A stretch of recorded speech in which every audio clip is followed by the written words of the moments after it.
ಶ್ರೀಗುರುಭ್ಯೋ ನಮಃ. ಹರಿ ಓಂ.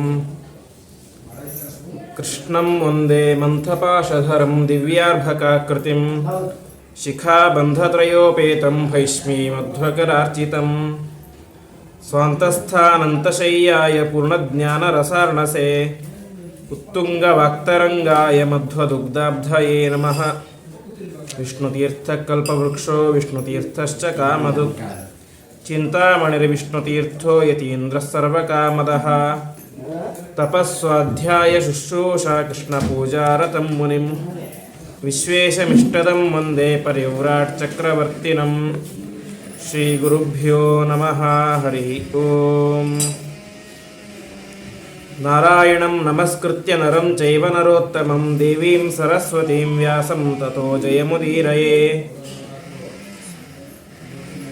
ಓಂ ಜಯತಿ ಪರಾಶರಸೂನುಃ ಸತ್ಯವತಿ ಹೃದಯನಂದನೋ ವ್ಯಾಸಃ ಯಸ್ಯ ಆಸ್ಯ ಕಮಲಗಲಿತಂ ವಾङ्ಮಯಮೃತಂ ಜಗತ್ಪಿಬತಿ. ಶ್ರೀಗುರುಭ್ಯೋ ನಮಃ. ಹರಿ ಓಂ. ಹರಿವಂಶ ಮಹಾಪುರಾಣದ ಕೊನೆಯ ದಿವಸದ ಪ್ರವಚನದಲ್ಲಿ ನಾವಿದ್ದೇವೆ. ಹಿಂದೆ ನಾವು ಕೇಳಿದಂತೆ ಆ ಯಯಾತಿ ರಾಜನ ಚರಿತ್ರೆ. ಆ ಯಯಾತಿ ರಾಜನಿಗೆ ಒಟ್ಟು ಇಬ್ಬರು ಹೆಂಡತಿಯರು, ದೇವಯಾನಿ ಮತ್ತು ಶರ್ಮಿಷ್ಠೆ ಅಂತ. ಅವರಲ್ಲಿ ಒಟ್ಟು 5 ಜನ ಗಂಡು ಮಕ್ಕಳಾಗಿರ್ತಾರೆ. ಅದರಲ್ಲಿ ನಿನ್ನೆ ದಿನ ಯದು ಮಹಾರಾಜನ ವಂಶದ ಚರಿತ್ರೆಯನ್ನು ಕೇಳಿದೆವು. ಮುಂದೆ ತುರ್ವಸು ಎಂಬಂತಹ ರಾಜನ ಚರಿತ್ರೆಯನ್ನು ಹೇಳ್ತಾರೆ.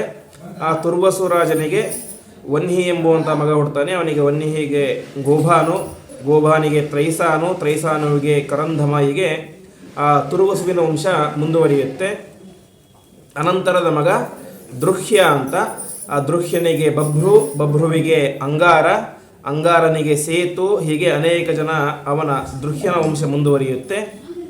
ಮುಂದೆ ಆ ಯದು ಮಹಾರಾಜನ ವಂಶ. ಆ ಯದು ಮಹಾರಾಜನಿಗೆ ಸಹಸ್ರಪಾದ, ಸಹಸ್ರಜಿತು ಎಂಬುದಾಗಿ ಅನೇಕ ಜನ ಮಕ್ಕಳು. ಮುಂದೆ ಆ ವಂಶದಲ್ಲಿ ಕೃತವೀರ್ಯ ಎಂಬಂತಹ ಮಹಾ ಪರಾಕ್ರಮಶಾಲಿಯಾದಂತಹ ಮಗ ಹುಡ್ತಾನೆ. ಆ ಕೃತವೀರ್ಯನಿಗೆ ಕಾರ್ತವೀರ್ಯಾರ್ಜುನ ಎಂಬಂತಹ ಮಹಾ ಪರಾಕ್ರಮಶಾಲಿಯಾದಂತಹ ಮಗ ಹುಡ್ತಾನೆ. ವಾಸ್ತವಿಕವಾಗಿ ಅವನಿಗೆ ಹೆಸರು ಇದ್ದಿದ್ದು ಕೇವಲ ಅರ್ಜುನ ಅಂತ ಮಾತ್ರ. ಕೃತವೀರ್ಯನ ಮಗ ಅರ್ಜುನ, ಆದರೆ ಕೃತವೀರ್ಯನ ಮಗ ಆಗಿದ್ದರಿಂದಾಗಿ ಕಾರ್ತವೀರ್ಯ ಎಂಬ ಹೆಸರಿಡುತ್ತಾರೆ. ಹೀಗೆ ಎರಡೂ ಸೇರಿ ಅವನಿಗೆ ಕಾರ್ತವೀರ್ಯಾರ್ಜುನ ಎಂಬಂತಹ ವಿಶಿಷ್ಟವಾದಂತಹ ನಾಮಕರಣ ಆಗುತ್ತೆ. ಆ ಕಾರ್ತವೀರ್ಯಾರ್ಜುನನ ಮಹತ್ವ ಏನು ಅಂತ ಹೇಳಿದರೆ 1,000 ಭುಜಗಳು, ಕೈಗಳು ಅಂತೆ. ಸಾಮಾನ್ಯವಾಗಿ ಮನುಷ್ಯರಾದವರಿಗೆ 2 ಕೈಗಳು, ಪರಮಾತ್ಮನಿಗೆ ಸಾಮಾನ್ಯವಾಗಿ 4 ಕೈಗಳು ಇರ್ತವೆ. ಆದರೆ ಈ ಕಾರ್ತವೀರ್ಯಾರ್ಜುನನಿಗೆ 1,000 ಕೈಗಳು, ಬಲ ಕಡೆ 500 ಕೈಗಳು, ಎಡಗಡೆ 500 ಕೈಗಳು. ಆ ಕೈಗಳು ಹೇಗೆ ಬಂದಿತ್ತು ಅಂತ ಹೇಳಿದರೆ ಅದು ಪರಮಾತ್ಮ ಅವನಿಗೆ ವರ ಕೊಟ್ಟಿದ್ದ. ಪರಮಾತ್ಮ ತಾನು ದತ್ತಾತ್ರೇಯ ಎಂಬಂತಹ ಹೆಸರಿನಿಂದಾಗಿ ಅತ್ರಿ ಮಹರ್ಷಿಗಳಲ್ಲಿ ಹುಡ್ತಾನೆ. ಹಿಂದೆ ನಾವು ನೋಡಿದಂತೆ ಅತ್ರಿ ಮಹರ್ಷಿಗಳಲ್ಲಿ ಚಂದ್ರ ಅವತಾರ ಮಾಡಿದ. ಅದೇ ರೀತಿಯಾಗಿ ದತ್ತಾತ್ರೇಯ ಸಾಕ್ಷಾತ್ ಪರಮಾತ್ಮನೇ ದತ್ತ ಎಂಬಂತಹ ಹೆಸರಿನಿಂದಾಗಿ ಅಲ್ಲಿ ಅವತಾರ ಮಾಡ್ತಾನೆ. ಆವಾಗ ಈ ಕಾರ್ತವೀರ್ಯಾರ್ಜುನ ಸರಿಯಾಗಿ 10,000 ವರ್ಷಗಳ ಕಾಲ ದೀರ್ಘವಾದಂತಹ ತಪಸ್ಸನ್ನು ಮಾಡಿ ಆ ದತ್ತಾತ್ರೇಯನ ಒಲಿಸಿಕೊಂಡು ಒಟ್ಟು ಅವನಿಗೆ 4 ವರಗಳನ್ನು ಕೊಡ್ತಾನೆ. ಯಾರಿಗೆ? ದತ್ತಾತ್ರೇಯ ಕಾರ್ತವೀರ್ಯಾರ್ಜುನನಿಗೆ. ಮೊದಲನೇ ವರ, ನಾನು ಯಾವಾಗ ಬಯಸ್ತೇನೋ ಆವಾಗ ನನಗೆ 1000 ಕೈಗಳು ಬರಬೇಕು ಅಂತ. ಅಂದರೆ ಅವನಿಗೆ ಹುಟ್ಟುವಾಗ ಇದ್ದಿದ್ದು 2 ಕೈಗಳು. ಆದರೆ ತಪಸ್ಸನ್ನು ಮಾಡಿ ಅವನು ನನಗೆ ಯಾವಾಗ ಬೇಕೋ ಆವಾಗ 1000 ಕೈಗಳು ಬೇಕು ಅಂತ ವರ ಪಡೆದ. ಹಾಗಾಗಿ ಯಾವಾಗ ಅವನಿಗೆ 1000 ಕೈ ಇರ್ತಾ ಇರಲಿಲ್ಲ. ಯಾವಾಗಲೂ ಇದ್ದಿದ್ದು 2 ಕೈ. ಯಾವಾಗಾದರೂ ಶತ್ರುಗಳು ಆಕ್ರಮಣ ಮಾಡಿದರೆ ಆ ಸಂದರ್ಭದಲ್ಲಿ ತಾನು ಬಯಸಿದ ಇಚ್ಛೆ ಪಟ್ಟ ಅಂತ ಹೇಳಿದರೆ ತಕ್ಷಣದಲ್ಲಿ 1000 ಕೈಗಳು ಬರ್ತಾ ಇದ್ದು. ಆ ರೀತಿಯಾದಂತಹ ವರ ಅದು ಮೊದಲನೇ ವರ. ಇನ್ನೊಂದು 2ನೇ ವರ ಅಂತ ಹೇಳಿದರೆ, ನಾನು ಯಾವಾಗಲಾದರೂ ಕೂಡ ಕೆಟ್ಟ ಮಾರ್ಗದಲ್ಲಿ ಹೊರಟರೆ, ಅಧರ್ಮದ ದಾರಿಯಲ್ಲಿ ಹೊರಟರೆ ಆವಾಗ ಹಿರಿಯರಾದವರು ಬಂದು ನನ್ನನ್ನು ಧರ್ಮದ ಹಾದಿಗೆ ತರಬೇಕು ಅನ್ನೋದು 2ನೇ ವರ. ಇನ್ನು 3ನೇಯ ವರ, ನಾನು ಇಡೀ ಭೂಮಂಡಲವನ್ನು, ಮಹಾಪರಾಕ್ರಮಶಾಲಿ ಕಾರ್ತವೀರ್ಯಾರ್ಜುನ, ಹಾಗಾಗಿ ಇಡೀ ಭೂಮಂಡಲವನ್ನೇ ಗೆಲ್ಲಬೇಕು ಎಂಬಂತಹ ವರವನ್ನು ಪಡಿತಾನೆ. ಇದು 3ನೇ ವರ. 4ನೇ ವರವಾಗಿ ವಿಶಿಷ್ಟವಾದಂತಹ ವರ ಅಂತ ಹೇಳಿದರೆ, ನಾನು ಸಾಯಬೇಕು ಎನ್ನುವಂತಹ ವರ. ಅದು ಯಾರ ಕೈಯಿಂದ ಅಂತ ಹೇಳಿದರೆ, ನನಗಿಂತ ಬಲಿಷ್ಠನಾದಂತಹ, ನನಗಿಂತ ಪರಾಕ್ರಮಿಯಾದಂತಹ ಪುರುಷನಿಂದಾಗಿ ನಾನು ಸಾಯಬೇಕು ಎಂಬಂತಹ ವರ. ಹೀಗೆ 4 ವರಗಳು. ಅದರಲ್ಲಿ ಅವನಿಗೆ ಕೊನೆಯ ವರ ಯಾಕೆ ನೀಡಿದ ಅಂತ ಹೇಳಿದರೆ, ಅವನಿಗೆ ಅಷ್ಟು ಅಹಂಕಾರ ಇತ್ತು ಅಂತೆ. ನನಗಿಂತ ಪರಾಕ್ರಮಶಾಲಿಯಾದಂತಹ ವ್ಯಕ್ತಿ ಈ ಲೋಕದಲ್ಲಿ ಯಾರೂ ಇಲ್ಲ. ಯಾಕೆಂದರೆ ಇದ್ದವರೆಲ್ಲರಿಗೂ ಕೂಡ 2 ಕೈ, ಜಾಸ್ತಿನೇ 4 ಕೈ. ಆದರೆ ನನಗೆ 1000 ಭುಜಗಳಿವೆ, ಹಾಗಾಗಿ ನನ್ನನ್ನು ಸೋಲಿಸುವಂತಹ ವ್ಯಕ್ತಿ ಬರಲಿಕ್ಕೆ ಸಾಧ್ಯನೇ ಇಲ್ಲ ಅಂತ ಆ ವರವನ್ನು ಪಡೆದಿದ್ದ. ಹೀಗೆ 4 ವರಗಳು. ಅದರಲ್ಲಿ ಪ್ರಧಾನವಾದದ್ದು 1000 ಭುಜಗಳು, 1000 ಕೈಗಳು. ಹಾಗಾಗಿ ಕಾರ್ತವೀರ್ಯಾರ್ಜುನ ತುಂಬ ಪ್ರಸಿದ್ಧನಾಗಿದ್ದ. ಯಾಕೆಂದರೆ 1000 ಭುಜಗಳು ಇತ್ತು ಅಂತ. ಈ ರೀತಿಯಾಗಿ ವಿಶೇಷವಾಗಿ ತಾನು ಧರ್ಮದಿಂದಾಗಿ ಪ್ರಜೆಗಳ ಪಾಲನೆಯನ್ನು ಮಾಡ್ತಾ ಇರ್ತಾನೆ. ಈ ರೀತಿಯಾಗಿ ಮಾಡಬೇಕಾದ್ರೆ ನಿರಂತರವಾಗಿ ಅನೇಕ ಜನ ರಾಜರ ಮೇಲೆ ಯುದ್ಧವನ್ನು ಮಾಡಿ ಮಾಡಿ ಮಾಡಿ ತಾನು ಚಕ್ರವರ್ತಿ ಆಗ್ತಾನೆ. ಅಂದರೆ ಇಡೀ ಭೂಮಂಡಲ ಎಲ್ಲವೂ ಕೂಡ ಈ ಕಾರ್ತವೀರ್ಯಾರ್ಜುನನ ಕೈಯಲ್ಲಿ ಇತ್ತು. ಇವನು ಪ್ರಧಾನನಾದಂತಹ ಚಕ್ರವರ್ತಿ. ಉಳಿದ ರಾಜರೆಲ್ಲರೂ ಕೂಡ ಇವನ ಕೈ ಕೆಳಗಡೆ ಇರುವಂತಹ ರಾಜರು. ಆ ರೀತಿಯಾಗಿ ತಾನು ಮಾಡಿದ್ದ. ಅಷ್ಟು ಮಾತ್ರ ಅಲ್ಲ, ವಿಶೇಷವಾಗಿ ಪ್ರತಿಯೊಂದು ದ್ವೀಪ, 7 ದ್ವೀಪ, ಸಪ್ತದ್ವೀಪಗಳು ಅಂತ ಕೇಳ್ತೇವೆ, ಆ ಪ್ರತಿಯೊಂದು ದ್ವೀಪದಲ್ಲಿಯೂ ಕೂಡ ತಾನೇ ಮಾಡಿದ 100 ಯಜ್ಞಗಳನ್ನು ಮಾಡ್ತಾನೆ. ಹೀಗೆ 7 ದ್ವೀಪಗಳಲ್ಲಿ ಸರಿಯಾಗಿ 700 ಮಹಾಯಜ್ಞಗಳನ್ನು ಮಾಡ್ತಾನೆ. ಆ ಯಜ್ಞಗಳನ್ನೆಲ್ಲ ಮಾಡಿ ವಿಶೇಷವಾಗಿ ಪ್ರತಿಯೊಬ್ಬ ಬಂದಂತಹ ಬ್ರಾಹ್ಮಣರಿಗೆ, ಋಷಿಗಳಿಗೆಲ್ಲರಿಗೂ ಕೂಡ ದಕ್ಷಿಣೆ ಅಂತ ಹೇಳಿದರೆ ಬಂಗಾರದ ನಾಣ್ಯಗಳು ಅಂತೆ. ಯಾಕೆಂದರೆ ಇಡೀ ಭೂಮಿಯೇ ಅವನ ಕೈಯಲ್ಲಿ ಇದೆ. ಅವನೇ ದೊಡ್ಡ ಚಕ್ರವರ್ತಿ. ಭೂಮಿಯಲ್ಲಿ ಇರುವಂತಹ ಪ್ರತಿಯೊಂದು ಸಂಪತ್ತು ಕೂಡ ಈ ಕಾರ್ತವೀರ್ಯಾರ್ಜುನನ ಸಂಪತ್ತು. ಹಾಗಾಗಿ 700 ಯಜ್ಞಗಳನ್ನು ಮಾಡ್ತಾನೆ. ಆ 700 ಯಜ್ಞಗಳಲ್ಲಿ ವಿಶೇಷವಾಗಿ ಸುವರ್ಣ ದಾನ. ಅಷ್ಟು ಮಾತ್ರ ಅಲ್ಲ, ಯಜ್ಞ ಮಾಡಬೇಕು ಅಂತ ಹೇಳಿದರೆ ಒಂದು ವೇದಿಕೆ ನಿರ್ಮಾಣ ಮಾಡಬೇಕು ಅಂತೆ. ಅಂದರೆ 4 ಕಂಬಗಳನ್ನು ಇಟ್ಟು ಅದರ ಮೇಲೆ ವೇದಿಕೆ ಎಲ್ಲ ಹಾಕಬೇಕು ಅಂತ. ಈ ಕಂಬಗಳನ್ನು ಬೇರೆ ಸಾಮಾನ್ಯ ರಾಜರು ಮಾಡಿದರೆ ಕಟ್ಟಿಗೆ ಕಂಬ ಇಡ್ತಾಯಿದ್ರು. ಆದರೆ ಕಾರ್ತವೀರ್ಯಾರ್ಜುನ ಯಜ್ಞ ಮಾಡಬೇಕಾದ್ರೆ ಸರ್ವೇ ಕಾಂಚನ ಯೂಪಾಶ್ಚ ಸರ್ವೇ ಕಾಂಚನ ವೇದಯ ಅಂತ. ಕಂಬಗಳು ಕೂಡ ಬಂಗಾರದ ಕಂಬ, ಮೇಲ್ಗಡೆ ಹಾಕುವಂತಹ ವೇದಿಕೆ ಅದು ಕೂಡ ಬಂಗಾರದ್ದು. ಹೀಗೆ ಪ್ರತಿಯೊಂದು ಕೂಡ ಬಂಗಾರದಿಂದಾಗಿ ಮಾಡಿದಂತಹ ಯಜ್ಞ. ಹೀಗೆ ಅಷ್ಟೆಲ್ಲ ಆಗುತ್ತೆ. ಈ ರೀತಿಯಾಗಿ 700 ವಿಶೇಷವಾದಂತಹ ಯಾಗಗಳನ್ನು ಮಾಡ್ತಾನೆ. ಇಷ್ಟೆಲ್ಲ ಮಾಡಿ ಅಂದಿನಿಂದಾಗಿ ಅವನು 85,000 ವರ್ಷಗಳ ಕಾಲ ದೀರ್ಘವಾಗಿ ತಾನು ರಾಜ್ಯಭಾರವನ್ನು ಮಾಡ್ತಾನೆ. ಅವನು ತಪಸ್ಸು ಮಾಡಿದ್ದು 10,000 ವರ್ಷಗಳ ಕಾಲ. ಇನ್ನು ಮುಂದೆ 85,000 ವರ್ಷಗಳ ಕಾಲ ನಿರಂತರವಾಗಿ ತಾನು ರಾಜ್ಯಭಾರವನ್ನು ಮಾಡ್ತಾನೆ. ಅಂದರೆ ಆಗಿನ ಕಾಲದ ರಾಜರಿಗೆಲ್ಲ 1,00,000 ವರ್ಷ ದೀರ್ಘವಾದಂತಹ ಆಯಸ್ಸು ಕೃತಯುಗದಲ್ಲಿ. ಹಾಗಾಗಿ ಅವನು ಈ ರೀತಿಯಾಗಿ ತನ್ನ ಜೀವಿತಾವಧಿಯಲ್ಲಿ 10,000 ವರ್ಷಗಳ ಕಾಲ ತಪಸ್ಸನ್ನು ಮಾಡ್ತಾನೆ. ಮುಂದೆ 85,000 ವರ್ಷಗಳ ಕಾಲ ರಾಜ್ಯಭಾರವನ್ನು ಮಾಡ್ತಾನೆ. ಹೀಗೆ 95 ಆಯಿತು. ಆ ತಪಸ್ಸು ಮಾಡುವುದಕ್ಕಿಂತ ಮುಂಚೆ 5,000 ವರ್ಷ ಇದ್ದ. ಹೀಗೆ 1,00,000 ವರ್ಷಗಳ ಕಾಲ ತಾನು ನಿರಂತರವಾಗಿ ವೈಭವದ ಜೀವನವನ್ನು ಮಾಡ್ತಾನೆ. ಈ ರೀತಿಯಾಗಿ ಜೀವನ ಮಾಡಬೇಕಾದ್ರೆ ಅವನು ಹಿಂದೆ ಹೇಳಿದಂತೆ ಮಹಾ ಚಕ್ರವರ್ತಿ. ಅವನಿಗೆ ಒಂದು ವಿಶಿಷ್ಟವಾದ ಹವ್ಯಾಸ ಇತ್ತು. ಏನಂದರೆ ನೀರಿನಲ್ಲಿ ಈಜುವುದು ಅವನಿಗೆ ತುಂಬ ಪ್ರೀತಿಯಂತೆ. ನೀರಿನಲ್ಲಿ ಈಜಬೇಕಾದ್ರೆ ಏನಾಗ್ತಿತ್ತು ಅಂದರೆ, ಅದು ಉದ್ದವಾದಂತಹ ನದಿಗಳು, ಗಂಗಾ ಯಮುನಾ ಮುಂತಾದಂತಹ ನದಿಗಳು. ಈ ಕಾರ್ತವೀರ್ಯಾರ್ಜುನ ಈಜಾಡಲಿಕ್ಕೆ ಅಂತ ಹೋದರೆ 2 ಕೈಯಿಂದ ಈಜಾಡ್ತಾ ಇರಲಿಲ್ಲ. ಒಟ್ಟು 1000 ಕೈಯಿಂದಾಗಿ ಈಜಾಡ್ತಾ ಇದ್ದಂತೆ. 1000 ಕೈಗಳಿಂದಾಗಿ ಈಜಾಡಬೇಕಾದ್ರೆ ಆ ನೀರೆಲ್ಲ ಒಂದೇ ಕಡೆ ನಿಂತ್ಕೊಂಡ್ಬಿಡ್ತಾ ಇತ್ತು, ಮುಂದೆ ಹರಿದು ಹೋಗ್ತಾನೆ ಇರಲಿಲ್ಲ ಅಂತೆ. ಹಾಗೆ ವಿಶೇಷವಾಗಿ ತಾನೆಲ್ಲ ಮಾಡ್ತಾ ಇದ್ದ. ಹೀಗೆ ಮಾಡಬೇಕಾದ್ರೆ ಒಂದು ದಿನ ಆ ನದಿಯಲ್ಲಿ ಸ್ನಾನ ಮಾಡಲಿಕ್ಕೆ ಅಂತ ರಾವಣ ಬಂದಿರ್ತಾನೆ. ರಾವಣ ಬಂದಾಗ ಏನಾಗುತ್ತೆ, ರಾವಣ ಬಂದು ಸ್ನಾನ ಮಾಡ್ತಾ ಇರ್ತಾನೆ. ಈ ಕಡೆ ಇವನು ಯಾರು ಕಾರ್ತವೀರ್ಯಾರ್ಜುನ ತನ್ನ ಕೈಯಿಂದಾಗಿ ಈಜಾಡ್ತಾ ಇರ್ತಾನೆ. ಎಷ್ಟು ಕೈ? 1000 ಕೈ. 1000 ಕೈಯಿಂದಾಗಿ ಈಜಾಡಬೇಕಾದ್ರೆ ಆ ನೀರೆಲ್ಲ ಹೋಗಿ ರಾವಣನಿಗೆ ಸಿಡಿತಾ ಇತ್ತು ಅಂತೆ. ಆ ರಾವಣನಿಗೆ ತುಂಬ ಸಿಟ್ಟು ಬಂದು ಬಿಡುತ್ತೆ. ಸಿಟ್ಟು ಬಂದು ಆ ಕಾರ್ತವೀರ್ಯಾರ್ಜುನನ ಮೇಲೆ ಯುದ್ಧ ಮಾಡಲಿಕ್ಕೆ ಅಂತ ಬರ್ತಾನೆ. ಆದರೆ ಕಾರ್ತವೀರ್ಯಾರ್ಜುನ ಯಾವುದೋ ಒಂದು ಸಣ್ಣ ಹುಳ ಇರುತ್ತೆ, ಆ ಹುಳವನ್ನು ನಾವು ಕೊಲ್ಲೋದು ದೊಡ್ಡ ವಿಷಯ ಅಲ್ಲ. ಒಂದು ಹುಳವನ್ನು ಹಿಡಿದಂತೆ ಆ ಕಾರ್ತವೀರ್ಯಾರ್ಜುನ ರಾವಣನನ್ನು ಬಂಧಿಸಿ ತನ್ನ ಅರಮನೆಯಲ್ಲಿ ತಂದಿಟ್ಟು ಬಿಡ್ತಾನೆ ಅಂತೆ. ರಾವಣ ಅಂತ ಹೇಳಿದರೆ ಆಗಿನ ಕಾಲದ ಮಹಾ ಪರಾಕ್ರಮಶಾಲಿಯಾದಂತಹ ಒಬ್ಬ ರಾಜ. ಅಂತಹ ರಾವಣನನ್ನೇ ಒಂದು ಸಣ್ಣ ಹುಳವನ್ನು ಹೇಗೆ ಹಿಡಿದುಕೊಂಡು ಬರ್ತೇವೋ ಹಾಗೆ ಹಿಡಿದುಕೊಂಡು ಬಂದು ತನ್ನ ಮನೇಲಿ ಇಟ್ಕೊಂಡ್ಬಿಡ್ತಾನೆ. ಎಷ್ಟು ವರ್ಷಗಳಾದ ಕೂಡ ಅವನು ಬಿಡೋದೇ ಇಲ್ಲ ಅಂತೆ, ಅಷ್ಟು ಪರಾಕ್ರಮಶಾಲಿ. ಕೊನೆಗೆ ಪುಲಸ್ತ್ಯ ಎಂಬಂತಹ ಮಹರ್ಷಿಗಳು, ತಮ್ಮ ಪುಲಸ್ತ್ಯನ ಮೊಮ್ಮಗ ಯಾವ ಈ ರಾವಣ, ಹಾಗಾಗಿ ಅವರು ಒಂದು ಪ್ರಾರ್ಥನೆ ಮಾಡ್ತಾರೆ ಕಾರ್ತ್ಯವೀರ್ಯಾರ್ಜುನನ ಹತ್ತಿರ, ದಯವಿಟ್ಟು ನನ್ನ ಮೊಮ್ಮಗನನ್ನು ಬಿಟ್ಟು ಬಿಡು ಅಂತ. ಆವಾಗ ಪುಲಸ್ತ್ಯರು ಒಂದು ಪ್ರಾರ್ಥನೆ ಮಾಡಿದರು ಅಂತ ಅವನೇನು ಮಾಡ್ತಾನೆ, ಅವರನ್ನು ಬಿಟ್ಟು ಕಳಿಸ್ತಾನೆ. ಹೀಗೆ ಇಷ್ಟು ಮಹಾಪರಾಕ್ರಮಶಾಲಿ. ಇಂತಹ ಪರಾಕ್ರಮಶಾಲಿಯಾದಂತಹ ಕಾರ್ತ್ಯವೀರ್ಯಾರ್ಜುನ ಒಂದು ತಪ್ಪನ್ನು ಮಾಡ್ತಾನೆ ತನ್ನ ಜೀವಿತಾವಧಿಯಲ್ಲಿ. ಏನಂದರೆ, ಒಂದು ದಿವಸ ಅಗ್ನಿ ಬರ್ತಾನೆ, ಅಂದರೆ ಯಾವ ಅಗ್ನಿ ದೇವತೆ, ಅವನು ಬಂದು ಹೇಳ್ತಾನೆ, ನನಗೆ ತುಂಬ ಹಸಿವಾಗಿಬಿಟ್ಟಿದೆ, ಹಾಗಾಗಿ ತಿನ್ನಲಿಕ್ಕೆ ಏನಾದರೂ ಕೊಡು ಅಂತ.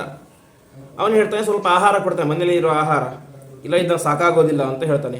ಇನ್ನಷ್ಟು ಮತ್ತೆ ಅಡಿಗೆಯವರನ್ನು ಕರೆಸಿ ಬೇರೆ ಬೇರೆ ಅಡಿಗೆಗಳನ್ನೆಲ್ಲ ಮಾಡಿಸಿ ಅದನ್ನು ಕೊಡ್ತಾನೆ. ಅಷ್ಟು ಕೊಟ್ಟರು ಸಾಕಾಗೋದಿಲ್ಲ. ಕೊನೆಗೆ ಕಾರ್ತ್ಯವೀರ್ಯಾರ್ಜುನ ಹೇಳ್ತಾನೆ, ಇಡೀ ಭೂಮಿಯನ್ನೇ ನಿನಗೆ ಆಹಾರವನ್ನಾಗಿ ಕೊಡ್ತೇನೆ, ನಿನಗೇನು ಬೇಕೋ ತಿಂದು ಹೋಗಿಬಿಡು ಅಂತ ಹೇಳ್ತಾನೆ. ತಕ್ಷಣ ಅಗ್ನಿ ಏನು ಮಾಡ್ತಾನೆ, ಇಡೀ ಭೂಮಿಯನ್ನೇ ಸುಡಲಿಕ್ಕೆ ಪ್ರಾರಂಭ ಮಾಡ್ತಾನೆ ಅಂತೆ. ಯಾಕೆಂದರೆ ಅಗ್ನಿಗೆ ಅಷ್ಟು ಹಸಿವಾಗಿತ್ತು. ಇದೆಲ್ಲ ಪರಮಾತ್ಮನ ಸಂಕಲ್ಪ. ಇಷ್ಟೆಲ್ಲ ಆಗುತ್ತೆ. ಕೊನೆಗೆ ಅದೇನಾಗುತ್ತೆ, ಎಲ್ಲ ಗಿಡ ಬೆಟ್ಟ ಬಳ್ಳಿ ಎಲ್ಲವೂ ಸುಡ್ತಾ ಸುಡ್ತಾ ಸುಡ್ತಾ ಕೊನೆಗೆ ವಸಿಷ್ಠರ ಆಶ್ರಮದ ಹತ್ತಿರ ಆ ಬೆಂಕಿ ಬರುತ್ತೆ. ವಸಿಷ್ಠರ ಆಶ್ರಮವನ್ನು ಕೂಡ ಸುಟ್ಟು ಹಾಕಿಬಿಡುತ್ತೆ ಆ ಬೆಂಕಿ. ಆವಾಗ ಹೊರಗಡೆ ವಸಿಷ್ಠರು ವಾಸವಾಗಿರ್ತಾರೆ. ಆ ವಸಿಷ್ಠರಿಗೆ ತುಂಬ ಸಿಟ್ಟು ಬರುತ್ತೆ. ಇದರಲ್ಲಿ ಅಗ್ನಿಯ ತಪ್ಪು ಏನೂ ಇಲ್ಲ. ಯಾಕೆಂದರೆ ನೀನು ಅವನಿಗೆ ಕೊಟ್ಟಿದ್ದೀಯ ಇಡೀ ಭೂಮಿಯನ್ನೇ ತಿನ್ನು ಅಂತ. ನಿನಗೆ ಅಹಂಕಾರ ಏನು, ಇಡೀ ಭೂಮಿಯೇ ನನ್ನ ಕೈಯಲ್ಲಿ ಇದೆ, ಹಾಗಾಗಿ ನಾನು ಇದನ್ನು ಯಾರು ಬೇಕಾದರೂ ಕೊಡ್ಬೋದು ಎನ್ನುವಂಥ ಅಹಂಕಾರ ಇದೆ. ಹಾಗಾಗಿ ನಾನು ನಿನಗೆ ತಕ್ಕದಾದಂತಹ ಶಾಸ್ತಿಯನ್ನು ಮಾಡ್ತೇನೆ ಅಂತ ವಸಿಷ್ಠರಿಗೆ ಕೋಪ ಬಂದು, ನಿನ್ನ ಈ ಇಡೀ ನಿನಗೆ ಸೊಕ್ಕಿದೆಯಲ್ಲ, ಈ ಸೊಕ್ಕನ್ನು ನಿನ್ನ ಒಬ್ಬ ಬ್ರಾಹ್ಮಣನಾದಂತಹ ಒಬ್ಬ ವ್ಯಕ್ತಿ ಬಂದು ನಾಶ ಮಾಡ್ತಾನೆ ಅಂತ ಹೇಳ್ತಾನೆ ಅಂತೆ. ಆ ಬ್ರಾಹ್ಮಣ ಬೇರೆ ಯಾರೂ ಅಲ್ಲ, ಸಾಕ್ಷಾತ್ ಪರಶುರಾಮ ದೇವರು. ಆ ಪರಶುರಾಮ ದೇವರು ಬಂದು ಅವರು ಈ ರೀತಿಯಾಗಿ ಭೂಮಿಯನ್ನು ನಾಶ ಮಾಡ್ತಾ ಇರುವಂತಹ ಕಾರ್ತ್ಯವೀರ್ಯಾರ್ಜುನನ 1000 ಕೈಗಳನ್ನು ಕೂಡ ಕೊಂದು ತಾವು ಆ ಕಾರ್ತ್ಯವೀರ್ಯಾರ್ಜುನನ ಸಂಹಾರವನ್ನು ಮಾಡ್ತಾರೆ. ಹೀಗೆ ಆ ಕಾರ್ತ್ಯವೀರ್ಯಾರ್ಜುನನ ಸಂಹಾರ ಎಂಬುದಾಗುತ್ತೆ. ಇದು ಸ್ವತಃ ಅವನೇ ಬೇಡಿದಂತಹ ವರ. ಯಾಕೆಂದರೆ ಅವನೇನು ವರ ಬೇಡಿದ್ದ, ನನಗಿಂತ ಬಲಿಷ್ಠನಾದಂತಹ ವ್ಯಕ್ತಿ ಬಂದು ನನ್ನನ್ನು ಸಂಹಾರ ಮಾಡಬೇಕು ಅಂತ. ಹಾಗಾಗಿ ಅವನಿಗಿಂತ ಬಲಿಷ್ಠನಾದಂತಹ ವ್ಯಕ್ತಿ ಅಂತ ಹೇಳಿದರೆ ಭೂಮಿಯಲ್ಲಿ ಯಾರೂ ಇರಲೇ ಇಲ್ಲ.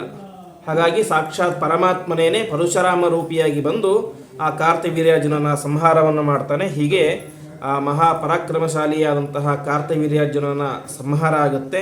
ಅಂತಹ ಕಾರ್ತ್ಯವೀರ್ಯಾರ್ಜುನನಿಗೆ ಒಟ್ಟು 100 ಜನ ಗಂಡು ಮಕ್ಕಳು. ಆ 100 ಜನ ಗಂಡು ಮಕ್ಕಳಲ್ಲಿ 95 ಜನ ಗಂಡು ಮಕ್ಕಳನ್ನು ಪರಮಾತ್ಮ ಪರಶುರಾಮ ರೂಪದಿಂದಾಗಿ ಸಂಹಾರ ಮಾಡ್ತಾನೆ. ಅವರಲ್ಲಿ 5 ಜನ ಮಾತ್ರ ಉಳಿತಾರೆ. 5 ಜನರಲ್ಲಿ ಹಿರಿಯನಾದಂತಹ ಜಯಧ್ವಜ ಮುಂದೆ ರಾಜನಾಗಿ ಬೆಳೀತಾನೆ. ಹೀಗೆ ಆ ವಂಶದಲ್ಲಿ ಮುಂದೆ ಪಯೋಧ ಎಂಬುದಾಗಿ ಬರ್ತಾನೆ. ಪಯೋಧನಿಗೆ ವೃಷ, ಮುಂದೆ ವೃಷಣ, ಹೀಗೆ ಅವರೆಲ್ಲರೂ ಕೂಡ ಬರ್ತಾರೆ. ಹೀಗೆ ಆ ವೃಷಣ ಎಂಬಂತಹ ವ್ಯಕ್ತಿಯಿಂದಾಗಿ ಬಂದಂತಹ ವಂಶವೇನೆ ವೃಷ್ಣಿ ವಂಶ ಅಂತ. ಅದಕ್ಕೆ ಇನ್ನೊಂದು ಹೆಸರು ಯಾದವ ವಂಶ ಅಂತ, ಕೃಷ್ಣನ ವಂಶ ಹೀಗೆ ಮುಂದುವರಿಯುತ್ತೆ. ಇಷ್ಟೆಲ್ಲ ಹೇಳಿ ಕೊನೆಗೆ ಹೇಳ್ತಾರೆ, ಈ ರೀತಿಯಾದಂತಹ ಕಾರ್ತವೀರ್ಯನ ಸ್ಮರಣೆಯನ್ನು ಯಾರು ಮಾಡ್ತಾರೋ ಅವನಿಗೆ ನತಸ್ಸೆ ವಿತ್ತನಾಶೋಸ್ತಿ ನಷ್ಟಂ ಪ್ರತಿಲಭೇಚ್ಛಯ ಕಾರ್ತವೀರ್ಯಸ್ಯ ಯೋಜನ್ಮ ಕೀರ್ತಯೇದಿಹ ನಿತ್ಯಶಃ ಅಂತ. ನಾವೆಲ್ಲ ಏನಾದರೂ ಒಂದು ವಸ್ತು ಕಳೆದು ಹೋಗ್ಬಿಟ್ರೆ ಏನು ಮಾಡ್ತೇವೆ ತಕ್ಷಣ, ಕಾರ್ತವೀರ್ಯಾರ್ಜುನೋ ನಾಮ ರಾಜ ಬಾಹು ಸಹಸ್ರವಾನ್ ತಸ್ಯ ಸ್ಮರಣ ಮಾತ್ರೇನ ಗತಂ ನಷ್ಟಂ ಚ ಲಭ್ಯತೆ ಅಂತ.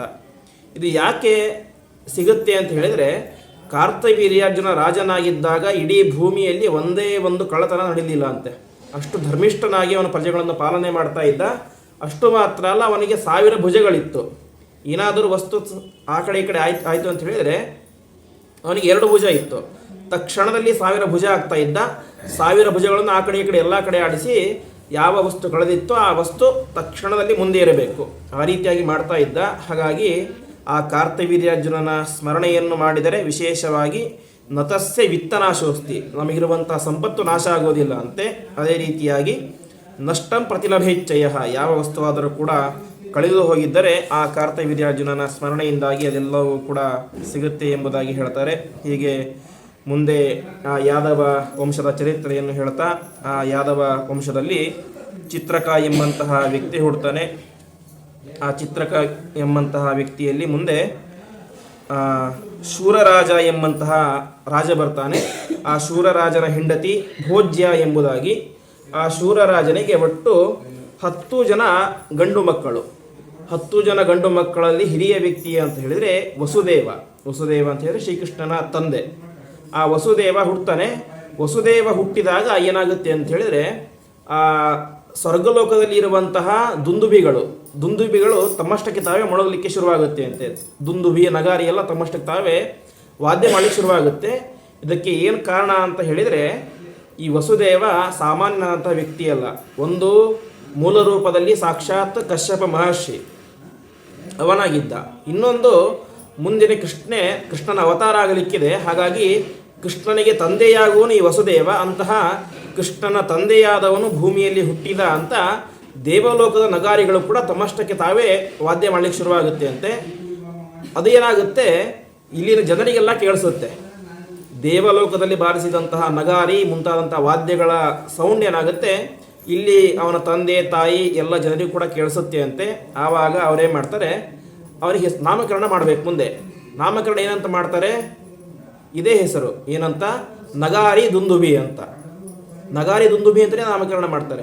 ನಗಾರಿ ದುಂದುಬಿಗೆ ಸಂಸ್ಕೃತದಲ್ಲಿ ಆನಕ ದುಂದುಬಿ ಅಂತ. ನಗಾರಿಗೆ ಆನಕ ಅಂತ, ದುಂದುಬಿ ಅದು ವಾದ್ಯಕ್ಕೆ ದುಂದುಬಿ ಅಂತ. ಹಾಗಾಗಿ ಅವನು ಹುಟ್ಟಿದಾಗ ನಗಾರಿ ದುಂದುಬಿಗಳು ಸೌಂಡ್ ಮಾಡಿತು. ಆದ್ದರಿಂದಾಗಿ ಅವನಿಗೆ ಆನಕ ದುಂದುಬಿ ಅಂತಲೇ ಹೆಸರು ನಾಮಕರಣ ಮಾಡ್ತಾರೆ. ಅದೇ ರೀತಿಯಾಗಿ ವಾಸುದೇವನ ತಂದೆ ಮುಂದೆ ಪರಮಾತ್ಮ ಹುಟ್ಟುತ್ತಾನೆ. ಅವನ ತಂದೆ ಆಗಿದ್ದರಿಂದಾಗಿ ಮುಂದೆ ಅವನಿಗೆ ವಸುದೇವ ಎಂಬುದಾಗಿ ನಾಮಕರಣ ಆಗುತ್ತೆ. ಹೀಗೆ ಆ ವಸುದೇವ ಅಂದರೆ ಆನಕ ದುಂದುಬಿಯ ಜನ್ಮ ಆಗುತ್ತೆ. ಆ ವಸುದೇವನಿಗೆ ಒಟ್ಟು 9 ಜನ ತಮ್ಮಂದಿರು, ದೇವಭಾಗ, ದೇವಶ್ರವ ಮುಂತಾದಂತಹ 9 ಜನ ತಮ್ಮಂದಿರು. ಅದೇ ರೀತಿಯಾಗಿ 5 ಜನ ಹೆಣ್ಣು ಮಕ್ಕಳು, ಋತುಕೀರ್ತಿ, ಪೃಥ, ಶ್ರುತಶ್ರವ, ಶ್ರುತದೇವ, ರಾಜಾಧಿದೇವಿ ಎಂಬುದಾಗಿ 5 ಜನ ಹೆಣ್ಣು ಮಕ್ಕಳು, 10 ಜನ ಗಂಡು ಮಕ್ಕಳು. ಹೀಗೆ 15 ಜನ ಆ ಶೂರರಾಜನಿಗೆ ಮಕ್ಕಳಾಗ್ತಾರೆ. ಇಷ್ಟೆಲ್ಲ ಆಯಿತು. ಬೆಳೀತಾ ಹೋಗ್ತಾ ಇರ್ತಾರೆ. ಆ ಸಂದರ್ಭದಲ್ಲಿ ಒಬ್ಬ ರಾಜ, ಕುಂತಿ ಭೋಜ ರಾಜ ಎಂಬಂತಹ ಒಬ್ಬ ರಾಜ ಈ ಶೂರರಾಜನ ಅರಮನೆಗೆ ಬರ್ತಾನೆ. ಅವನಿಗೆ ಮಕ್ಕಳಾಗಿರೋದಿಲ್ಲ. ಯಾವರಿಗೆ? ಕುಂತಿ ಭೋಜ ರಾಜನಿಗೆ. ಅವನೇನು ಮಾಡ್ತಾನೆ, ನಿನಗೆ ಇಷ್ಟು ಜನ ಮಕ್ಕಳಿದ್ದಾರೆ, ಅದರಲ್ಲಿ ಒಬ್ಬ ಹೆಣ್ಣು ಮಗಳನ್ನು ನನಗೆ ದಯವಿಟ್ಟು ದತ್ತು ಕೊಡು ಅಂತ ಪ್ರಾರ್ಥನೆ ಮಾಡ್ತಾನೆ ಅಂತೆ. ಸರಿ ಅಂತ ದತ್ತು ಕೊಡ್ತಾನೆ. ಆ ದತ್ತು ಕೊಟ್ಟಂತಹ ಹೆಣ್ಣು ಮಗಳು ಯಾರಂದರೆ ಪೃಥ ಅಂತ. ಅವಳು ಕುಂತಿ ಭೋಜರಾಜನಿಗೆ ದತ್ತು ಅಂತ ಹೋಗ್ತಾಳೆ. ಹಾಗಾಗಿ ಅವಳಿಗೆ ಮುಂದೆ ಕುಂತಿ ದೇವಿ ಎಂಬುದಾಗಿಯೇ ನಾಮಕರಣ ಆಗುತ್ತೆ. ಆ ಕುಂತಿ ದೇವಿಯ ಮಕ್ಕಳೇನೆ ಮುಂದೆ ಪಾಂಡವರು ಎಲ್ಲ ಬರ್ತಾರೆ. ಹೀಗೆ ವಸುದೇವನ ಸಹೋದರಿ ಕುಂತಿ. ಹಾಗಾಗಿ ಶ್ರೀಕೃಷ್ಣ ಪರಮಾತ್ಮನಿಗೆ ಪಾಂಡವರೇನಾದರೂ ಸೋದರ ಮಾವನ ಮಕ್ಕಳಾದರು. ಹೀಗೆ ಸೋದರ ಮಾವನ ಸಂಬಂಧ ಬರುತ್ತೆ. ಹೀಗೆ ಆ ವಂಶದಲ್ಲಿ ಮುಂದೆ ಸಾತ್ವಿಕಿ ಎಂಬುವಂತಹ ವ್ಯಕ್ತಿ ಹುಡ್ತಾನೆ.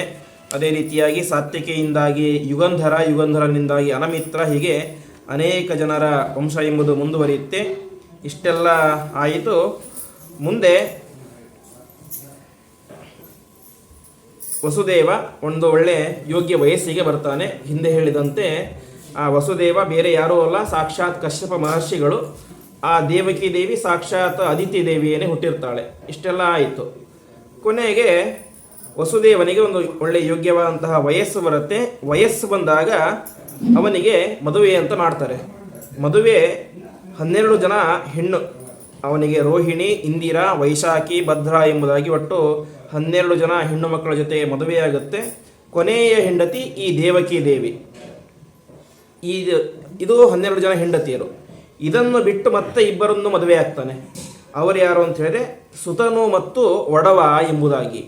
ಈ ಸುತನು ಮತ್ತು ಒಡವ ಯಾರು ಅಂತ ಹೇಳಿದರೆ ಕಶ್ಯಪ ಮಹರ್ಷಿಗಳಿಗೆ ಹಿಂದಿನ ಜನ್ಮದಲ್ಲೂ ಮದುವೆಯಾಗಿತ್ತು. ಅವರಲ್ಲಿ ಅನೇಕ ಜನ ಹುಡ್ತಾರೆ. ಅದರಲ್ಲಿ 2 ಹೆಂಡತಿಯರು ದಿತಿ ಮತ್ತು ಧನು ಅಂತ. ಆ ಕಶ್ಯಪ ಮಹರ್ಷಿಗಳಿಗೆ ದಿತಿ ದೇವಿಯಲ್ಲಿ ದೈತ್ಯರು ಹುಡ್ತಾರೆ, ಧನು ದೇವಿಯಲ್ಲಿ ದಾನವರು ಹುಡ್ತಾರೆ, ಅಂದರೆ ರಾಕ್ಷಸರ ಸಂತಾನ. ಆ ದಿತಿ ದೇವಿ ಮತ್ತು ಧನು ದೇವಿಯೇ ಈಗಿನ ಜನ್ಮದಲ್ಲಿ ಸುತನು ಮತ್ತು ಒಡವ ಅಂತ ಹುಟ್ಟಿರ್ತಾರೆ. ಅವರಿಬ್ಬರನ್ನು ಕೂಡ ಈ ವ್ಯಕ್ತಿ ಮದುವೆಯಾಗ್ತಾನೆ. ಆದರೆ ಅವರಿಬ್ಬರನ್ನು ಕೂಡ ಪ್ರತ್ಯೇಕವಾಗಿ ಹೇಳ್ತಾರೆ. ಯಾಕೆ ಅಂದರೆ ಅವರಿಬ್ಬರನ್ನು ಮದುವೆಯಾಗಿದ್ದು ಒಂದು ವಿಶೇಷ ರೂಲ್ಸ್ ಇತ್ತು. ಏನಂದರೆ ಆ ಸುತನು ಮತ್ತು ಒಡವ ಅವರಿಬ್ಬರ ತಂದೆಗಳಿಗೆ ಗಂಡು ಸಂತಾನ ಇರಲಿಲ್ಲ. ಹಾಗಾಗಿ ವಸುದೇವನಿಗೆ ಕೊಟ್ಟು ಮದುವೆ ಮಾಡ್ತಾರೆ.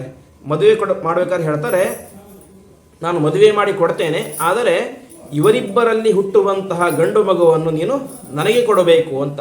ಅಂದರೆ ತಾತನಿಗೆ ಗಂಡು ಮಗುವನ್ನು ಕೊಡಬೇಕು. ಯಾಕೆ ಅವರಿಗೆ ಗಂಡು ಸಂತಾನ ಇರಲಿಲ್ಲ, ಒಳ್ಳೆಯ ದೊಡ್ಡ ರಾಜ್ಯ ಇತ್ತು. ಹಾಗಾಗಿ ಮಗಳಲ್ಲೇ ಹುಟ್ಟುವಂತಹ ಮಗುವನ್ನು ತಾನು ದತ್ತು ಸ್ವೀಕಾರ ಮಾಡಿ ಅದರಿಂದಾಗಿ ಮುಂದೆ ರಾಜ್ಯಭಾರ ಮಾಡುವುದು ಅಂತ.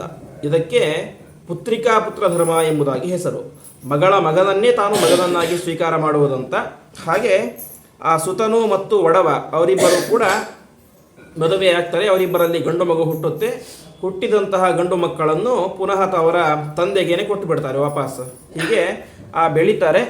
ಅದರಲ್ಲಿ ವಿಶೇಷವಾಗಿ ಸುತನು ಎಂಬಂತಹ ಏನು ಹೆಂಡತಿ ಇರ್ತಾಳೆ, ಅವಳಲ್ಲಿ ಹುಟ್ಟಿದ ಮಗ ಯಾರು ಅಂತ ಹೇಳಿದರೆ ಪೌಂಡ್ರಕ ವಾಸುದೇವ ಅಂತ. ಪೌಂಡ್ರಕ ವಾಸುದೇವ ಮಹಾ ದುಷ್ಟ ಅಂತೆ. ಯಾಕೆ, ಅವಳ ತಾಯಿ ಸುತನು ಹಿಂದಿನ ಜನ್ಮದಲ್ಲಿ ಏನಾಗಿದ್ದಳು, ದಿತಿಯಾಗಿದ್ದಳು. ಹಾಗಾಗಿ ಆ ದೈತ್ಯ ಸ್ವಭಾವ ಎಂಬುದು ಆ ಪೌಂಡ್ರಕ ವಾಸುದೇವನಲ್ಲಿ ಇತ್ತು. ವಿಶೇಷವಾಗಿ ಆ ಪೌಂಡ್ರಕ ವಾಸುದೇವನ ಹಿಂದಿನ ರೂಪ ಯಾವುದು ಅಂತ ಹೇಳಿದರೆ, ನಾವು ಮೊನ್ನೆ ದಿವಸ ಕೇಳಿದಂತಹ ವೇನ ಯಾವ ಮಹಾದುಷ್ಟ ರಾಜ ಆಗಿರ್ತಾನೆ, ಅಂಗರಾಜನ ಮಗ ವೇನ, ಅವನ ಮಗ ಪೃಥು. ಆ ವೇನನನ್ನು ಎಲ್ಲ ಋಷಿಗಳು ಸೇರಿ ಸುಟ್ಟು ಹಾಕಿಬಿಡ್ತಾರೆ. ಕೊನೆಗೆ ಅವನ ಬಲ ತೊಡೆಯನ್ನು ಮಥನ ಮಾಡ್ತಾರೆ. ಅದರಿಂದಾಗಿ ಬೇಡರು ಬರ್ತಾರೆ. ಮತ್ತೆ ಅವನ ಬಲಗೈಯನ್ನು ಮಥನ ಮಾಡಿದಾಗ ಅದರಿಂದಾಗಿ ಪೃಥು ಚಕ್ರವರ್ತಿ ಹುಡ್ತಾನೆ ಅಂತ ಕೇಳಿದ್ವಿ. ಆ ದುಷ್ಟನಾದಂತಹ ವೇನನೇನೆ ಈಗ ಮತ್ತೆ ಪೌಂಡ್ರಕ ವಾಸುದೇವನಾಗಿ ಹುಟ್ಟಿರ್ತಾನೆ. ಪೌಂಡ್ರಕ ವಾಸುದೇವ ಎಷ್ಟು ದುಷ್ಟ ಅಂತ ಹೇಳಿದರೆ, ಅವನಿಗೆ ಕೃಷ್ಣನನ್ನು ಕಂಡ್ರೆ ಆಗ್ತಾ ಇರಲಿಲ್ಲ. ಕೃಷ್ಣನಿಗೆ ಎಲ್ಲರೂ ಕೂಡ ಪೂಜೆ ಮಾಡ್ತಾ ಇದ್ರು. ಯಾಕೆ, ಸಾಕ್ಷಾತ್ ಪರಮಾತ್ಮ ಅಂತ. ಆ ಕೃಷ್ಣ ಬದುಕಿದ್ದಾಗಲೇ ಅವನಿಗೆ ಅನೇಕ ಜನ ಒಳ್ಳೆ ಗೌರವ ಕೊಡ್ತಾ ಇದ್ರು. ತುಂಬ ಪ್ರಸಿದ್ಧನಾಗಿದ್ದ. ಅದನ್ನು ಕೇಳಿ ಇವನಿಗೆ ಸಿಟ್ಟು. ಇವನಿಗೆ ಗೊತ್ತಿತ್ತು ಅವನು ನನ್ನ ತಮ್ಮ ಅಂತ. ಆದರೆ ಅವನಿಗೆ ಕಂಡ್ರೆ ಆಗ್ತಾ ಇರಲಿಲ್ಲ ಅಂತ ತಾನೂ ಕೂಡ ಕೃಷ್ಣನ ಹಾಗೆ ವೇಷ ಧರಿಸ್ತಾ ಇದ್ದ ಅಂತೆ. ಎಷ್ಟು ರೀತಿ ಅಂತ ಹೇಳಿದರೆ, ಕೃಷ್ಣ ಕೆಲವೊಂದು ಸಲ 4 ಭುಜಗಳನ್ನು ತೋರಿಸ್ತಾ ಇದ್ದ. ಹುಟ್ಟಿದಾಗ 4 ಭುಜ ಇತ್ತು. ಅನಂತರ ತಂದೆ ತಾಯಿಗಳ ಪ್ರಾರ್ಥನೆಯಂತೆ 2 ಭುಜದ ಸಾಮಾನ್ಯ ಶಿಶುವಾದ. ಮತ್ತೆ ಕೆಲವೊಂದು ಸಲ ವಿಶೇಷ ಸಂದರ್ಭದಲ್ಲಿ 4 ಭುಜಗಳನ್ನು ತೋರಿಸ್ತಾ ಇದ್ದ. ಪೌಂಡ್ರಕ ವಾಸುದೇವನಿಗೆ ತನಗೂ ಆಸೆ ಅಂತೆ, ಏನು, ನನಗೂ 4 ಭುಜ ಬೇಕು ಅಂತ. ಆದರೆ 4 ಭುಜ ಇಲ್ಲ, ಅವನಿಗೆ ಇರೋದೇ 2 ಭುಜ. ಎಷ್ಟು ಪ್ರಯತ್ನ ಮಾಡಿದರೂ ಕೂಡ 4 ಭುಜ ಬರಲೇ ಇಲ್ಲ.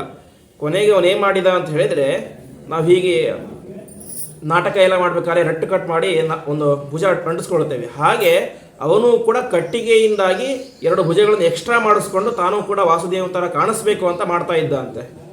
ಇದು ಏನೋ ಸರಿ ಒಪ್ಕೊಳ್ಬೋದು. ಆದರೆ ಶ್ರೀಕೃಷ್ಣ ಪರಮಾತ್ಮನಿಗೆ ಎದೆಯಲ್ಲಿ ಶ್ರೀವತ್ಸ ಚಿಹ್ನೆ ಇತ್ತು. ಅದು ಹುಟ್ಟಿದಾಗೇನೆ ಬಂದಂತಹ ಒಂದು ಕೆಂಪು ಮತ್ತು ಕಪ್ಪು ಬಣ್ಣ ಇರುವಂತಹ ಒಂದು ಶ್ರೀವತ್ಸ ಚಿಹ್ನೆ, ವಿಶೇಷ ಚಿಹ್ನೆ. ಅದು ಕೂಡ ಇವನಿಗೆ ಬರಬೇಕು ಅಂತ ಆಸೆ. ಆದರೆ ಅದು ಹುಟ್ಟಿಯಿಂದಾಗಿ ಬಂದಂತಹ ಒಂದು ಮಚ್ಚೆ ರೀತಿ ಇತ್ತು. ಅದು ಬರಲಿಕ್ಕೆ ಸಾಧ್ಯ ಇಲ್ಲ. ಎಷ್ಟು ಪ್ರಯತ್ನ ಮಾಡ್ತಾನೆ, ಎಷ್ಟು ಪ್ರಯತ್ನ ಮಾಡಿದರೂ ಕೂಡ ಬರೋದೇ ಇಲ್ಲ. ಕೊನೆಗೆ ಅವನೇ ಮಾಡ್ತಾನೆ, ಭಾಗವತದಲ್ಲಿ ಹೇಳುವಂತೆ ಶ್ರೀವತ್ಸಾತೆ ದಗ್ಧ ವಕ್ಷಸ್ಥಳೋಯ ಅಂತ ತನ್ನ ಎದೆಯನ್ನೇ ಸುಟ್ಕೊಂಡು ಬಿಡ್ತಾನೆ ಅಂತೆ. ತನ್ನ ಎದೆಯ ಮೇಲೆ ಕರ್ಪೂರ ಇಟ್ಟುಕೊಂಡು ಆ ಬೆಂಕಿ ಹಚ್ಚಿಕೊಂಡು ಆ ರೀತಿಯಾದಂತಹ ಚಿಹ್ನೆ ಬರಬೇಕು ಅಂತ ಎದೆಯನ್ನೇ ಸುಟ್ಟುಕೊಂಡಂತಹ ಮಹಾ ಮೂರ್ಖ ಆ ಪೌಂಡ್ರಕ ವಾಸುದೇವ. ಅದಕ್ಕೆ ಕಾರಣ ಏನು, ನಾನೂ ಕೂಡ ಕೃಷ್ಣನ ಥರ ಆಗಬೇಕು ಎಂಬುದಾಗಿ. ಇನ್ನು ಕೃಷ್ಣ ಏನು ಮಾಡ್ತಾ ಇದ್ದ, ಕೆಲವೊಂದು ಸಲ ಗರುಡ ಬರ್ತಾ ಇದ್ದ, ಗರುಡನ ಮೇಲೆ ಕುಳಿತು ಸಂಚಾರ ಮಾಡ್ತಾ ಇದ್ದ ಕೆಲವೊಂದು ಸಂದರ್ಭದಲ್ಲಿ. ಅದಕ್ಕೋಸ್ಕರ ತಾನೂ ಕೂಡ ಗರುಡನ ರೀತಿ ಒಂದು ವಾಹನವನ್ನು, ರಥವನ್ನು ನಿರ್ಮಾಣ ಮಾಡಿ ಅದಕ್ಕೆ ಕುದುರೆಯನ್ನು ಕಟ್ಟಿ, ಅದು ಮೇಲೆ ನೋಡಿದರೆ ಏನಂತ ಕಾಣಿಸುತ್ತೆ, ಸಾಕ್ಷಾತ್ ಗರುಡನ ರೀತಿ ಕಾಣಿಸುತ್ತೆ. ಕೆಳಗೆ ನೋಡಿದರೆ ಕುದುರೆಗಳಿರ್ತವೆ. ಹೀಗೆ ಶ್ರೀಕೃಷ್ಣ ಪರಮಾತ್ಮ ಯಾವ ಯಾವ ಕೆಲಸವನ್ನು ಮಾಡ್ತಾ ಇದ್ನೋ ಆ ಎಲ್ಲ ಕೆಲಸವನ್ನು ಕೂಡ ತನ್ನ ಕೈಯಲ್ಲಿ ಆಗದೇ ಹೋದರೂ ಕೂಡ ಈ ರೀತಿಯಾಗಿ ಹುಚ್ಚುಚ್ಚು ಕೆಲಸ, ಎದೆಯನ್ನೇ ಸುಟ್ಟುಕೊಳ್ಳುವುದು, ರಟ್ಟಿನ ಕೈಯನ್ನು ಮಾಡಿಕೊಳ್ಳೋದು, ರಥವನ್ನು ನಿರ್ಮಾಣ ಮಾಡೋದು, ಹೀಗೆ ಮಾಡಿ ಅವನು ಮುಂದೆ ಪೌಂಡ್ರಕ ವಾಸುದೇವ ಎಂಬುದಾಗಿ ಪ್ರಖ್ಯಾತನಾಗ್ತಾನೆ. ಇನ್ನು ಇನ್ನೊಬ್ಬಳ ಮಗ ಯಾವ ಒಡವ, ಅವಳ ಮಗ ಸೃಗಾಲ ವಾಸುದೇವ ಅಂತ, ಅವನು ಕೂಡ ಇದೇ ರೀತಿಯಾಗಿ ಧೂರ್ತನಾಗಿರ್ತಾನೆ. ಇಷ್ಟೆಲ್ಲ ಆಗುತ್ತೆ. ಮುಂದೆ ಆ ವಸುದೇವನ ವಂಶದಲ್ಲಿ ಆ ವಸುದೇವ ಮತ್ತು ದೇವಕಿ ದೇವಿಯರಿಗೆ ವಿಶೇಷವಾಗಿ ಯಾವ ಶ್ರೀಕೃಷ್ಣ ಪರಮಾತ್ಮ ಸಾಕ್ಷಾತ್ ಮಗನಾಗಿ ಅವತಾರ ಮಾಡ್ತಾನೆ. ಆ ಅವತಾರ ಮಾಡಬೇಕಾದ್ರೆ ನಮಗೆಲ್ಲ ನಾವು ಭಾಗವತದಲ್ಲಿ ಕೇಳಿದಂತೆ ಕೃಷ್ಣ ಪರಮಾತ್ಮ ಅವತಾರ ಮಾಡಿದ್ದು ಯಾಕೆ ಅಂದರೆ ಜಾತಃ ಕಂಸವಧಾರ್ಥಾಯ ಭೂಭಾರ ಹರಣಾಯ ಚ ಅಂತ. ಪ್ರಧಾನವಾಗಿ ಶ್ರೀಕೃಷ್ಣ ಪರಮಾತ್ಮ ಅವತಾರ ಮಾಡಿದ್ದು ಕಂಸನ ಸಂಹಾರಕ್ಕೋಸ್ಕರ. ಇದು ಒಂದು ಕಾರಣ. ಇನ್ನೊಂದು ಕಾರಣ, ಜಯ ವಿಜಯರಿಗೆ ಶಾಪ ಬಂದಿತ್ತು. ನಾವು 3 ಜನ್ಮದಲ್ಲಿ ನಿನ್ನ ದ್ವೇಷಿಗಳಾಗಿಯೇ ಹುಟ್ಟುತ್ತೇವೆ, ನೀನು ಬಂದು ನಮ್ಮನ್ನು ಸಂಹಾರ ಮಾಡಬೇಕು ಅಂತ. ಹಾಗಾಗಿ ಆ ಜಯ ವಿಜಯರೇನೇ ಯಾರಾಗಿ ಹುಟ್ಟಿದ್ರು? ಶಿಶುಪಾಲ ಮತ್ತು ದಂತವಕ್ರರಾಗಿ ಹುಟ್ಟಿದ್ರು. ಹಾಗಾಗಿ ಅಂತಹ ಶಿಶುಪಾಲ ಮತ್ತು ದಂತವಕ್ರರ ಸಂಹಾರ ಮಾಡಬೇಕು ಎಂಬಂತಹ ಉದ್ದೇಶದಿಂದಾಗಿ ಶ್ರೀಕೃಷ್ಣ ಪರಮಾತ್ಮ ತಾನು ಶ್ರೀಕೃಷ್ಣನಾಗಿ ಅವತಾರ ಮಾಡ್ತಾನೆ. ಇಂತಹ ಸಂದರ್ಭವನ್ನು ಹೇಳೋದಕ್ಕಿಂತ ಮುಂಚೆ ಭಾಗವತದಲ್ಲಿ ವಿಶೇಷವಾಗಿ ಪರಮಾತ್ಮನ 10 ಅವತಾರಗಳ ಚರಿತ್ರೆಯನ್ನು ಸಂಕ್ಷಿಪ್ತವಾಗಿ ವರ್ಣನೆ ಮಾಡ್ತಾರೆ. 10 ಅವತಾರಗಳು, ಪರಮಾತ್ಮನ ದಶಾವತಾರಗಳು ಅಂತ ಪ್ರಸಿದ್ಧ. ಆ ದಶಾವತಾರಗಳನ್ನು ಸಂಕ್ಷಿಪ್ತವಾಗಿ ವರ್ಣನೆ ಮಾಡ್ತಾರೆ. ಮತ್ಸ್ಯ ರೂಪ, ಕೂರ್ಮ ರೂಪ, ಅದೇ ರೀತಿಯಾಗಿ ವರಾಹ ರೂಪ. ಆ ಜಯ ವಿಜಯರಲ್ಲಿ ಒಬ್ಬನಾದವನು ಹಿರಣ್ಯಾಕ್ಷ. ಅವನು ಇಡೀ ಭೂಮಿಯನ್ನೇ ನೀರಿನಲ್ಲಿ ಮುಳುಗಿಸಿಬಿಡ್ತಾನೆ. ಅಂತಹ ಅವನನ್ನು ಸಂಹಾರ ಮಾಡುವಂತಹ ಉದ್ದೇಶದಿಂದಾಗಿ ಪರಮಾತ್ಮ ವರಾಹ ರೂಪದಿಂದಾಗಿ, ಅಂದರೆ ಹಂದಿಯ ರೂಪದಿಂದಾಗಿ ತಾನು ಅವತಾರ ಮಾಡಿ ಅವನನ್ನು ಸಂಹಾರ ಮಾಡ್ತಾನೆ.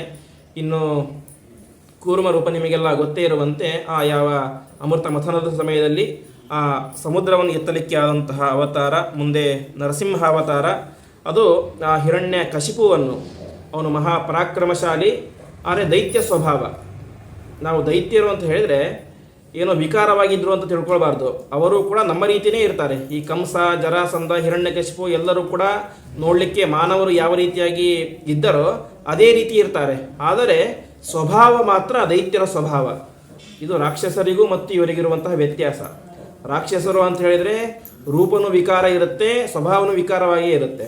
ಆದರೆ ದೈತ್ಯರು ಅಂತ ಹೇಳಿದರೆ ನೋಡಲಿಕ್ಕೆ ನಮ್ಮ ಥರನೇ ಇರ್ತಾರೆ, ಆದರೆ ಸ್ವಭಾವ ಮಾತ್ರ ಆ ರಾಕ್ಷಸ ಸ್ವಭಾವ ಇರುತ್ತೆ. ಹಾಗಾಗಿ ಅದಕ್ಕೋಸ್ಕರನೇ ಹಿರಣ್ಯಕಶಿಪು ಅವನು ಒಬ್ಬ ದೈತ್ಯ. ಅವನಲ್ಲಿ ಪ್ರಹ್ಲಾದನಂತಹ ಸಾತ್ವಿಕ ಮಗ ಹುಟ್ಟಿದ. ಒಂದು ವೇಳೆ ಅವನು ಕೂಡ ರಾಕ್ಷಸನ ರೀತಿ ವಿಕಾರದ ರೂಪ ಇದ್ದರೆ ಪ್ರಹ್ಲಾದನು ಕೂಡ ಅದೇ ರೀತಿ ಸ್ವಭಾವ ಬರ್ತಾ ಇತ್ತು. ಆದರೆ ಹಾಗಾಗಲಿಲ್ಲ. ಹೀಗೆ ಆ ಪ್ರಹ್ಲಾದ ಹುಟ್ಟಿದ. ಆ ಹಿರಣ್ಯಕಶಿಪುವನ್ನು ಸಂಹಾರ ಮಾಡಲಿಕ್ಕೆ ಅಂತ ಪರಮಾತ್ಮ ಅದ್ಭುತ ರೂಪ.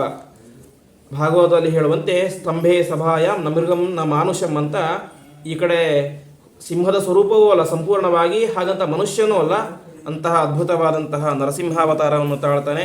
ಅನಂತರ ವಾಮನಾವತಾರದಿಂದಾಗಿ ಚಿಕ್ಕ ಮಗುವಾಗಿ ಹುಟ್ಟಿ ತಾನು ತ್ರಿವಿಕ್ರಮನಾಗಿ ಬೆಳೆದು ಆ ಬಲಿಯನ್ನು ನಿಗ್ರಹ ಮಾಡ್ತಾನೆ. ಮುಂದೆ ಪರಶುರಾಮಾವತಾರ. ಆ ಪರಶುರಾಮಾವತಾರ ಹಿಂದೆ ನೋಡಿದಂತೆ ಅನೇಕ ದುಷ್ಟ ರಾಜರನ್ನು ಸಂಹಾರ ಮಾಡ್ತಾನೆ.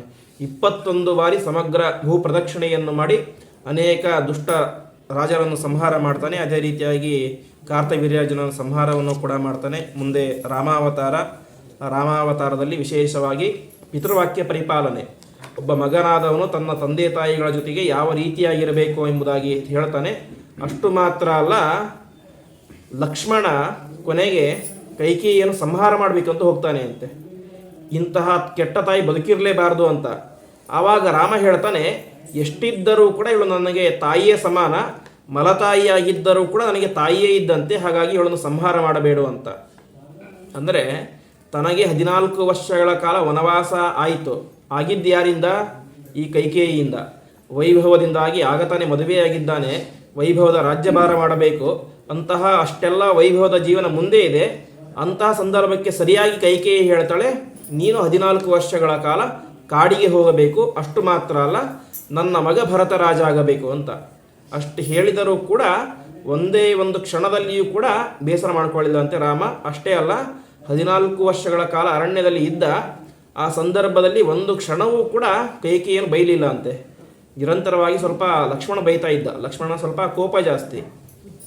ಆ ಲಕ್ಷ್ಮಣ ಬೈದಾಗಲೂ ಕೂಡ ಅವನು ಬಾಯಿ ಮುಚ್ಚುತ್ತಾ ಇದ್ದ, ಈ ರೀತಿಯಾಗಿ ಬೈಬಾರ್ದು, ನಮ್ಮ ತಾಯಿಗೆ ಸಮಾನ ಅಂತ.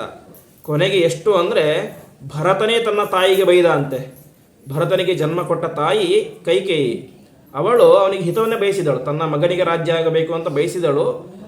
ತನಗೆ ರಾಜ್ಯ ಆಗಬೇಕಂತ ಬಯಸಿದರೂ ಕೂಡ ಆ ರಾಮನ ಮೇಲೆ ಎಷ್ಟು ಪ್ರೀತಿ ಅಂದರೆ ಭರತನಿಗೆ ತನ್ನ ತಾಯಿಯನ್ನೇ ಬಾಯಿಗೆ ಬಂದ ರೀತಿ ಬೈದ ಅಂತೆ. ನಿನ್ನಂತಹ ನಾನು ಪುರಾಣಗಳಲ್ಲೆಲ್ಲ ಕೇಳಿದ್ದೆ, ಕೆಟ್ಟ ತಾಯಿ ಯಾವತ್ತಾದರೂ ಹುಟ್ಟಲಿಕ್ಕೆ ಸಾಧ್ಯನೇ ಇಲ್ಲ, ಕೆಟ್ಟ ಮಗ ಬೇಕಾದ್ರೆ ಹುಟ್ಟಬೋದು ಅಂತ. ಆದರೆ ಆ ಪುರಾಣದ ಮಾತು ನನಗೆ ಯಾಕೋ ಸುಳ್ಳು ಅಂತ ಅನ್ನಿಸ್ತಾ ಇದೆ. ನಿನ್ನಂತಹ ಕೆಟ್ಟ ತಾಯಿ ನನ್ನ ಜಗತ್ತಿನಲ್ಲೇ ನೋಡಿಲ್ಲ ಅಂತ ಕೈಕೇಯಿಗೆ ಸ್ವತಃ ಹುಟ್ಟಿದ ಮಗ ಭರತ ಬೈತಾನೆ. ಆದರೆ ಒಂದೇ ಒಂದು ದಿವಸವೂ ಕೂಡ ಕೈಕೇಯಿಗೆ ರಾಮ ಒಂದು ಮಾತನ್ನು ಹೇಳಿಲ್ಲ. ಅಷ್ಟು ಮಾತ್ರ ಅಲ್ಲ, ವನವಾಸ ಮುಗಿಸಿ ಬಂದ ತಕ್ಷಣ ಸಾಷ್ಟಾಂಗವಾಗಿ ಕೌಸಲ್ಯಗೆ ಯಾವ ರೀತಿ ನಮಸ್ಕಾರ ಮಾಡ್ತಾನೋ ಅಷ್ಟೇ ಪ್ರೀತಿಯಿಂದಾಗಿ ಭಕ್ತಿಯಿಂದಾಗಿ ಕೈಕೇಯಿಗೂ ನಮಸ್ಕಾರ ಮಾಡ್ತಾನೆ ಅಂತೆ. ಆವಾಗ ಆ ಕೈಕೇಯಿಗೆ ತುಂಬ ದುಃಖ ಉಂಬಳಿಸಿ ಬಂದು ಅವಳಿಗೆ ತುಂಬ ಅಪ್ಪಿಕೊಂಡು ಅಳ್ಳಿಕೆ ಶುರು ಮಾಡ್ತಾಳೆ, ಎಂಥ ತಪ್ಪು ಮಾಡಿಬಿಟ್ಟೆ ಅಂತ. ಹೀಗೆ ಆ ರಾಮನ ವ್ಯಕ್ತಿತ್ವ, ವಿಶೇಷವಾಗಿ ರಾವಣ ಮತ್ತು ಕುಂಭಕರ್ಣರ ಸಂಹಾರವನ್ನು ಮಾಡ್ತಾನೆ. ಹೀಗೆ 10 ಬಾರಿ ಅಶ್ವಮೇಧ ಯಾಗ, ರಾಮಚಂದ್ರ 10 ಬಾರಿ ಅಶ್ವಮೇಧ ಯಾಗವನ್ನು ಮಾಡ್ತಾರೆ. ಹೀಗೆ ರಾಮಾವತಾರದ ಕಥೆಯನ್ನು ಹೇಳಿ ಮುಂದೆ ವೇದವ್ಯಾಸ ಅವತಾರ, ಬುದ್ಧಾವತಾರ, ಕಲ್ಕಿಯ ಅವತಾರ. ವೇದವ್ಯಾಸ ಅವತಾರ ಕಥೆ ನಾವು ಹಿಂದೆ ಕೇಳಿದ್ದೇವೆ. ಆ ದ್ವೀಪದಲ್ಲಿ ಹುಟ್ಟಿದಂತಹ ಪರಮಾತ್ಮನ ವಿಶೇಷವಾದಂತಹ ರೂಪ ವೇದವ್ಯಾಸ ರೂಪ. ಅದೇ ರೀತಿಯಾಗಿ ಬುದ್ಧಾವತಾರ ಎಂಬುದು ಅಸುರ ಜನರಿಗೆ ಮೋಹವನ್ನು ಉಂಟು ಮಾಡಲಿಕ್ಕೆ ಆದಂತಹ ಅವತಾರ. ಮುಂದೆ ಕಲ್ಕಿ ಅವತಾರ. ಕಲ್ಕಿ ಅವತಾರ ಕಲಿಯುಗದ ಕೊನೆಯಲ್ಲಿ ಆಗುವಂತಹ ಅವತಾರ ಕಲ್ಕಿ ಅವತಾರ. ಹೀಗೆ 10 ಅವತಾರಗಳ ಆ ಕಥೆಯನ್ನು ಸಂಕ್ಷಿಪ್ತವಾಗಿ ಹೇಳಿ ವಿಸ್ತಾರವಾಗಿ ಶ್ರೀಕೃಷ್ಣ ಪರಮಾತ್ಮನ ಚರಿತ್ರೆಯನ್ನು ಹೇಳಲಿಕ್ಕೆ ಪ್ರಾರಂಭ ಮಾಡ್ತಾರೆ. ನಿಮಗೆಲ್ಲ ಗೊತ್ತೇ ಇರುವಂತೆ ಆ ಭೂದೇವಿಯ ಮೇಲೆ ಅನೇಕ ಜನ ದುಷ್ಟ ರಾಕ್ಷಸರು, ಯಾವ ಕಂಸ ಮುಂತಾದಂತಹ ಜರಾಸಂಧ ಅನೇಕ ಜನ ದುಷ್ಟರು ವಾಸವಾಗಿರ್ತಾರೆ. ಅದರಿಂದಾಗಿ ಭೂದೇವಿಗೆ ತುಂಬ ದುಃಖ ಆಗುತ್ತೆ ಅಂತೆ. ಯಾಕೆಂದರೆ ಭೂದೇವಿ ನಮ್ಮೆಲ್ಲರನ್ನು ಕೂಡ ಹೊತ್ತುಕೊಂಡಿದ್ದಾಳೆ. ಹೊತ್ಕೊಂಡಿರೋದಕ್ಕೆ ಮುಖ್ಯ ಕಾರಣ ಏನು ಅಂತ ಹೇಳಿದ್ರೆ, ಮನುಷ್ಯರಾದರೂ ಸಜ್ಜನರು, ಅವರು ಒಳ್ಳೆಯ ಕೆಲಸವನ್ನು ಮಾಡ್ತಾರೆ, ಅದಕ್ಕೆ ನಾನು ಉಪಯೋಗ ಆಗಬೇಕು ಅಂತ ಹೊತ್ಕೊಂಡಿದ್ದಾಳೆ. ಆದರೆ ಭೂಮಿಯ ಮೇಲೆ ಯಾವಾಗ ದುಷ್ಟರ ಉಪಟಳ ಜಾಸ್ತಿ ಆಗುತ್ತೋ ಆವಾಗ ಭೂದೇವಿಗೆ ತುಂಬ ದುಃಖ ಆಗುತ್ತೆ ಅಂತೆ. ಹಾಗೆ ದುಃಖ ಆಗಿದ್ದು ಅನೇಕ ಸಲ ಆಗಿದೆ. ಅದು ಒಂದು ಪ್ರಧಾನ ಸಂದರ್ಭ ಅಂದರೆ ಈ ಕಂಸ ಹುಟ್ಟಿದಂತಹ ಸಂದರ್ಭ. ಕಂಸ ಮಹಾದುಷ್ಟ, ಜರಾಸಂಧ, ಶಿಶುಪಾಲ, ದಂತವಕ್ರ ಮುಂತಾದಂತಹ ಎಲ್ಲ ದುಷ್ಟರು ಕೂಡ ಸೇರಿಕೊಂಡು ಭೂಮಿಯ ಮೇಲೆ ಮಾಡಬಾರದಂತಹ ಕೆಟ್ಟ ಕೆಲಸಗಳನ್ನು ಎಲ್ಲ ಮಾಡ್ತಾ ಇರ್ತಾರೆ. ಅದನ್ನು ಕಂಡು ಆ ಭೂದೇವಿಗೆ ತುಂಬ ದುಃಖ ಆಗುತ್ತೆ. ನೇರವಾಗಿ ಬ್ರಹ್ಮದೇವರ ಬಳಿ ಹೋಗ್ತಾಳೆ, ದಯವಿಟ್ಟು ನೀವು ನಮ್ಮ ದುಃಖವನ್ನು ಪರಿಹಾರ ಮಾಡಬೇಕು ಅಂತ. ಆವಾಗ ಬ್ರಹ್ಮದೇವರು ಹೇಳ್ತಾರೆ, ಇದು ನನ್ನ ಕೈಯಿಂದ ಸಾಧ್ಯ ಇಲ್ಲ, ನೇರವಾಗಿ ಪರಮಾತ್ಮನ ಬಳಿ ಹೋಗೋಣ ಅಂತ. ಎಲ್ಲ ದೇವಾನುದೇವತೆಗಳು, ಭೂದೇವಿ ಎಲ್ಲರೂ ಕೂಡ ಪರಮಾತ್ಮನ ಬಳಿ ಪ್ರಾರ್ಥನೆ ಮಾಡ್ತಾರೆ. ಆವಾಗ ಪರಮಾತ್ಮ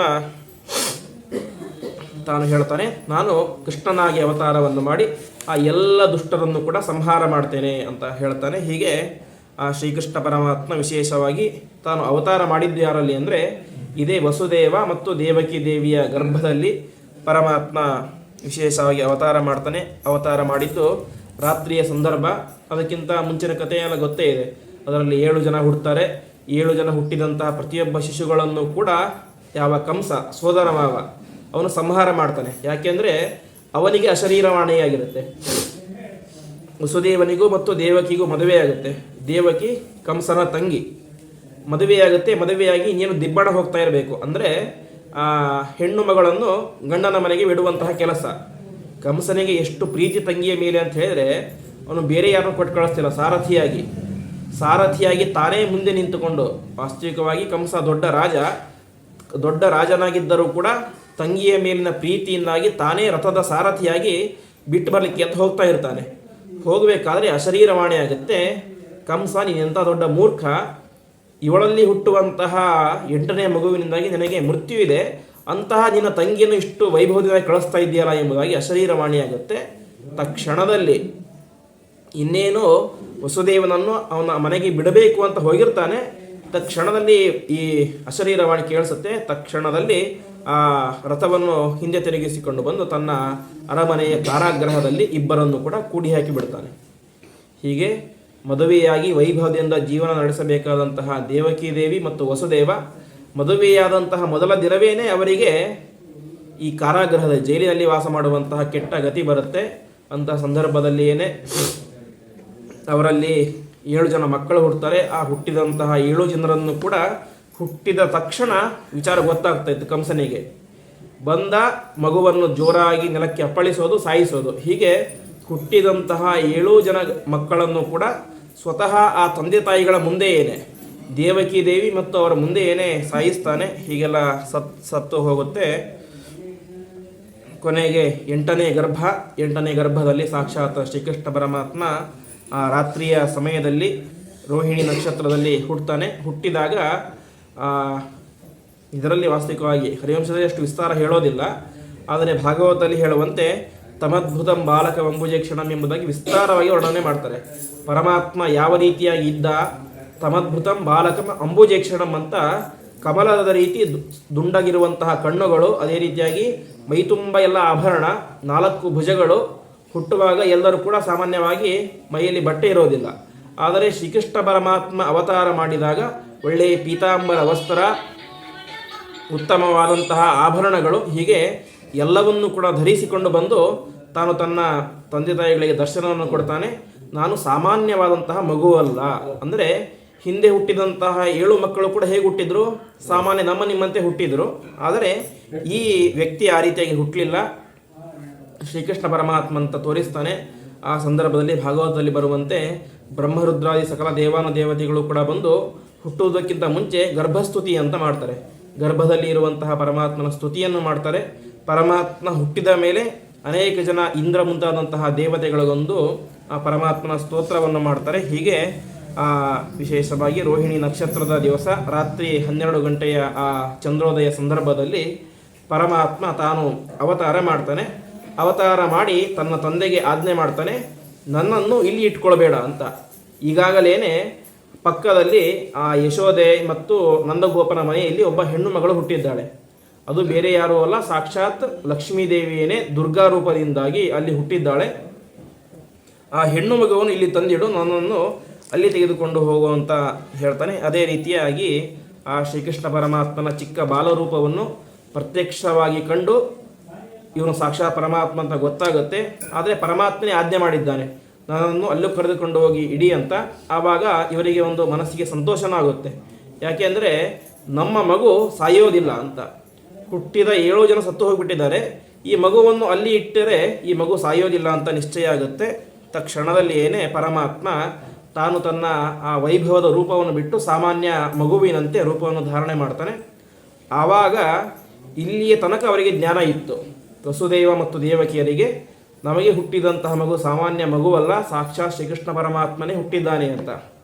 ಯಾವಾಗ ಆ ಪರಮಾತ್ಮ ತನ್ನ ರೂಪವನ್ನು ಬಿಟ್ಟು ತನ್ನ ಮೈಲಿದ್ದಂತಹ ಆಭರಣ ಬಟ್ಟೆ ಎಲ್ಲವನ್ನು ಕೂಡ ಬಿಟ್ಟು ಸಾಮಾನ್ಯ ಮಗುವಿನಂತೆ ಆದ ತಕ್ಷಣದಲ್ಲಿಯೇ ಅವರಿಗೂ ಕೂಡ ಆ ಎಲ್ಲ ಮರೆವು ಹೋಗಿ ತಮ್ಮ ಮಗು ಎಂಬುದಂತಹ ಜ್ಞಾನ ಬರುತ್ತೆ.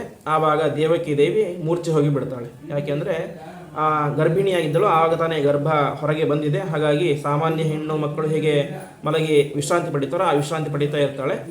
ವಸುದೇವನಿಗೆ ಎಲ್ಲ ವಿಚಾರ ಗೊತ್ತಾಗುತ್ತೆ. ಆಗ ಆ ಮಗನನ್ನು ಒಂದು ಒಳ್ಳೆ ಬುಟ್ಟಿಯಲ್ಲಿ ಇಟ್ಟುಕೊಂಡು ಹೊರಗಡೆ ಪ್ರಯಾಣ ಮಾಡ್ತಾನೆ. ಹೊರಗಡೆ ಕಾಲಿಡಬೇಕು, ಜೋರಾಗಿ ಮಳೆ ಸುರಿತಾ ಇರುತ್ತೆ. ಅಷ್ಟು ಮಾತ್ರ ಅಲ್ಲ, ಆ ಯಮುನಾ ನದಿ ಉಕ್ಕೇರಿ ಬಂದುಬಿಟ್ಟಿರ್ತಾಳೆ ಮಳೆಯಿಂದಾಗಿ. ಆವಾಗ ಕೊಡೆ ಬೇಕು, ಆದರೆ ಕೊಡೆ ನೋಡ್ತಾನೆ, ಸಿಗೋದೇ ಇಲ್ಲ. ಆ ಕ್ಷಣದಲ್ಲಿ ಸಾಕ್ಷಾತ್ ಶೇಷದೇವರೇನೆ ದೊಡ್ಡ ಸರ್ಪದ ರೂಪವನ್ನು ತಾಳಿ ತಾವು ಆ ಪರಮಾತ್ಮನಿಗೆ ಕೊಡೆಯಾಗಿ ಬರ್ತಾರೆ. ಮುಂದೆ ಹೋಗ್ತಾರೆ, ಯಮುನಾ ನದಿ ತುಂಬಿ ಬಂದುಬಿಟ್ಟಿರುತ್ತೆ. ಆವಾಗ ಪರಮಾತ್ಮನ ಸೇವೆ ಅಂತ ಆ ಯಮುನಾ ನದಿ ಜಾಗವನ್ನು ಬಿಡ್ತಾಳೆ. ಹೀಗೆ ಜಾಗವನ್ನು ಬಿಟ್ಟು ಅಲ್ಲಿ ಹೋಗ್ತಾನೆ. ಆ ಸಂದರ್ಭಕ್ಕೆ ಸರಿಯಾಗಿ ಆ ಯಶೋಧಾ ದೇವಿಯು ಕೂಡ ಹೆಣ್ಣು ಮಗುವಿಗೆ ಜನ್ಮ ಕೊಟ್ಟಿರ್ತಾಳೆ. ಆ ಹೆಣ್ಣು ಮಗು ಸಾಕ್ಷಾತ್ ದುರ್ಗಾದೇವಿ. ಆ ದುರ್ಗಾದೇವಿಯಲ್ಲಿ ಹುಟ್ಟಿರ್ತಾಳೆ. ಆವಾಗ ಯಶೋಧಾದೇವಿಗೆ ಎಚ್ಚರ ಇರೋದಿಲ್ಲ, ತನಗೆ ಮಗು ಹುಟ್ಟಿದ ಗೊತ್ತಿರುತ್ತೆ, ಆದರೆ ಅದು ಹೆಣ್ಣು ಅನ್ನೋ ಗಂಡು ಅಂತ ಗೊತ್ತಿರೋದಿಲ್ಲ. ಆವಾಗ ವಸುದೇವ ತಾನು ಅಲ್ಲಿ ತನಗೆ ಹುಟ್ಟಿದಂತಹ ಶ್ರೀಕೃಷ್ಣ ಪರಮಾತ್ಮನನ್ನು ಅಲ್ಲೇ ಇಡ್ತಾನೆ. ಅಲ್ಲಿ ಹುಟ್ಟಿದಂತಹ ದುರ್ಗಾದೇವಿಯನ್ನು ತಾನು ಮತ್ತೆ ಎತ್ತಿಕೊಂಡು ಬರ್ತಾನೆ. ಎತ್ತಿಕೊಂಡು ಬಂದು ತನ್ನ ಹೆಂಡತಿಯ ಪಕ್ಕದಲ್ಲಿ ಇಡ್ತಾನೆ. ತಾನು ಏನೂ ಗೊತ್ತಿಲ್ಲದಂತೆ ಮಲಗಿಕೊಂಡು ಬಿಡ್ತಾನೆ. ಬೆಳಗ್ಗೆ ಆಗುತ್ತೆ, ಈ ಕಡೆ ದೇವಕ್ಕೆ ಎಚ್ಚರ ಆಗ್ತಾಳೆ, ಒಳ್ಳೆ ಹೆಣ್ಣು ಮಗು ಹುಟ್ಟಿದೆ. ಯಶೋದೆ ನೋಡ್ತಾಳೆ, ಒಳ್ಳೆ ಗಂಡು ಮಗು ಹುಟ್ಟಿದೆ. ಪ್ರತಿಯೊಬ್ಬರು ಕೂಡ ತುಂಬ ಸಂತೋಷ ಪಡ್ತಾರೆ. ಆದರೆ ಈ ವಿಚಾರ ಮತ್ತೆ ಬೆಳಗ್ಗೆ ಯಥಾವತ್ತಾಗಿ ಕಂಸನಿಗೆ ಗೊತ್ತಾಗುತ್ತೆ. ಹೆಣ್ಣು ಮಗುವನ್ನು ಸಾಯಿಸಬೇಕು ಅಂತ ಬರ್ತಾನೆ. ಆವಾಗ ದೇವಕಿ ಒಂದು ಮಾತನ್ನು ಹೇಳ್ತಾಳೆ, ಕಂಸ ದಯವಿಟ್ಟು ಈ ಮಗುವೊಂದನ್ನು ಬಿಟ್ಟುಬಿಡು. ನಿನಗೇನು ಹೇಳಿದ್ರು, 8ನೇ ಮಗುವಿನಿಂದಾಗಿ ಮೃತ್ಯು ಅಂತ ಹೇಳಿದರು. ಆದರೆ 8ನೇ ಮಗು ಹೆಣ್ಣು ಹುಟ್ಟಿದೆ. ಸಾಮಾನ್ಯವಾಗಿ ನಿನ್ನಂತಹ ಪರಾಕ್ರಮಶಾಲಿಯನ್ನು ಒಬ್ಬ ಗಂಡುಸಿಗೇನೆ ಸಾಯಿಸಲಿಕ್ಕೆ ಅಸಾಧ್ಯ. ಅಂಥದ್ರಲ್ಲಿ ಒಬ್ಬ ಹೆಣ್ಣು ಮಗು ಹುಟ್ಟಿದ್ದಾಳೆ, ಇವಳು ನಿನ್ನನ್ನು ಸಂಹಾರ ಮಾಡಲಿಕ್ಕೆ ಸಾಧ್ಯನೇ ಇಲ್ಲ. ಹಾಗಾಗಿ ದಯವಿಟ್ಟು ಬಿಟ್ಟು ಬಿಡು ಅಂತ ಪ್ರಾರ್ಥನೆ ಮಾಡ್ತಾಳೆ. ಎಷ್ಟು ಪ್ರಯತ್ನ ಪಟ್ಟರೂ ಕೂಡ ಆ ಕಂಸನಿಗೆ ತುಂಬ ಹೆದರಿಕೆಯಂತೆ. ಯಾಕೆಂದರೆ ಅಶರೀರವಾಣಿ ಆಗಿದೆ, ಹಾಗಾಗಿ ಅದನ್ನು ನಂಬದೇ ಇರಲಿಕ್ಕೆ ಸಾಧ್ಯನೇ ಇಲ್ಲ. ಹುಟ್ಟಿದಂತಹ ಮಗು ಹೆಣ್ಣೇ ಆಗಲಿ ಗಂಡೇ ಆಗಲಿ ನನ್ನನ್ನು ಕೊಲ್ಲುವುದು ನಿಶ್ಚಿತ, ಹಾಗಾಗಿ ನಾನು ಸಂಹಾರ ಮಾಡೇ ಮಾಡ್ತೇನೆ ಅಂತ ತಂಗಿ ಬಂದು ಕಾಲು ಹಿಡಿದುಕೊಂಡರೂ ಕೂಡ ಅವಳು ಬಿಡಲಿಲ್ಲ. ಹಾಗೆ ಕಂಸ ಆ ಕೂಸಿನ ಕಾಲನ್ನು ಹಿಡಿತಾನೆ. ಕಾಲನ್ನು ಹಿಡಿದು ದೊಡ್ಡ ಒಂದು ಗ್ರೌಂಡಿಗೆ ಬರ್ತಾನೆ. ಅಲ್ಲಿ ತನ್ನ ಅರಮನೆಯ ಎದುರುಗಡೆ ಇದ್ದಂತಹ ಒಂದು ಮೈದಾನ ಇರುತ್ತೆ, ಆ ಮೈದಾನಕ್ಕೆ ಬರ್ತಾನೆ. ಮೈದಾನದಲ್ಲಿ ಒಂದು ದೊಡ್ಡ ಬಂಡೆಗಲ್ಲು ಇರುತ್ತೆ. ಆ ಬಂಡೆಗಲ್ಲಿಗೆ ಇನ್ನೇನು ಎತ್ತಿ ಆ ಮಗುವನ್ನು ಹೊಡಿಬೇಕು ಅಂತ ಎತ್ತುತ್ತಾನೆ. ಎತ್ತಿದ ತಕ್ಷಣ ಆ ಮಗು ಆ ಕೈಯಿಂದಾಗಿ ಹಾರಿ ಮೇಲ್ಗಡೆ ಆಕಾಶಕ್ಕೆ ಹೋಗುತ್ತೆ. ಅಲ್ಲಿಯ ತನಕ ಸಾಮಾನ್ಯ ಆಗತಾನೆ ಹುಟ್ಟಿದಂತಹ ಹೆಣ್ಣು ಮಗು ಹೇಗಿರುತ್ತೋ ಹಾಗಿದ್ದಂತಹ ಆ ಹೆಣ್ಣು ತಕ್ಷಣದಲ್ಲಿ ನಿತುಂಬ ಬಟ್ಟೆಯನ್ನು ಧರಿಸಿ ಸಾಕ್ಷಾತ್ ಮಹಾಕಾಳಿಯಾಗಿ ದುರ್ಗಾ ರೂಪವನ್ನು ಆಕಾಶದಲ್ಲಿ ತಾಳ್ತಾಳಂತೆ. ಅಷ್ಟಭುಜ, 8 ಭುಜಗಳು. ಪರಮಾತ್ಮ ಹುಟ್ಟಿದಾಗ ಅವನಿಗೆ 4 ಭುಜ, ಆದರೆ ಈ ದುರ್ಗಾದೇವಿ 8 ಭುಜಗಳು. ಹೀಗೆ ದಿವ್ಯವಾದಂತಹ ರೂಪವನ್ನು ಧರಿಸುತ್ತಾಳೆ. ಮೈ ತುಂಬ ಕಪ್ಪು ಬಟ್ಟೆ, ಯಾಕೆಂದರೆ ಅವಳು ತಮೋಗುಣಕ್ಕೆ ಅಭಿಮಾನಿ ದುರ್ಗಾದೇವಿ. ಹಾಗಾಗಿ ಕಪ್ಪು ಬಟ್ಟೆ, ಇಂತಹ ದಿವ್ಯವಾದಂತಹ ರೂಪವನ್ನು ವಿಶೇಷವಾಗಿ ಆಕಾಶದಲ್ಲಿ ತೋರ್ತಾಳೆ.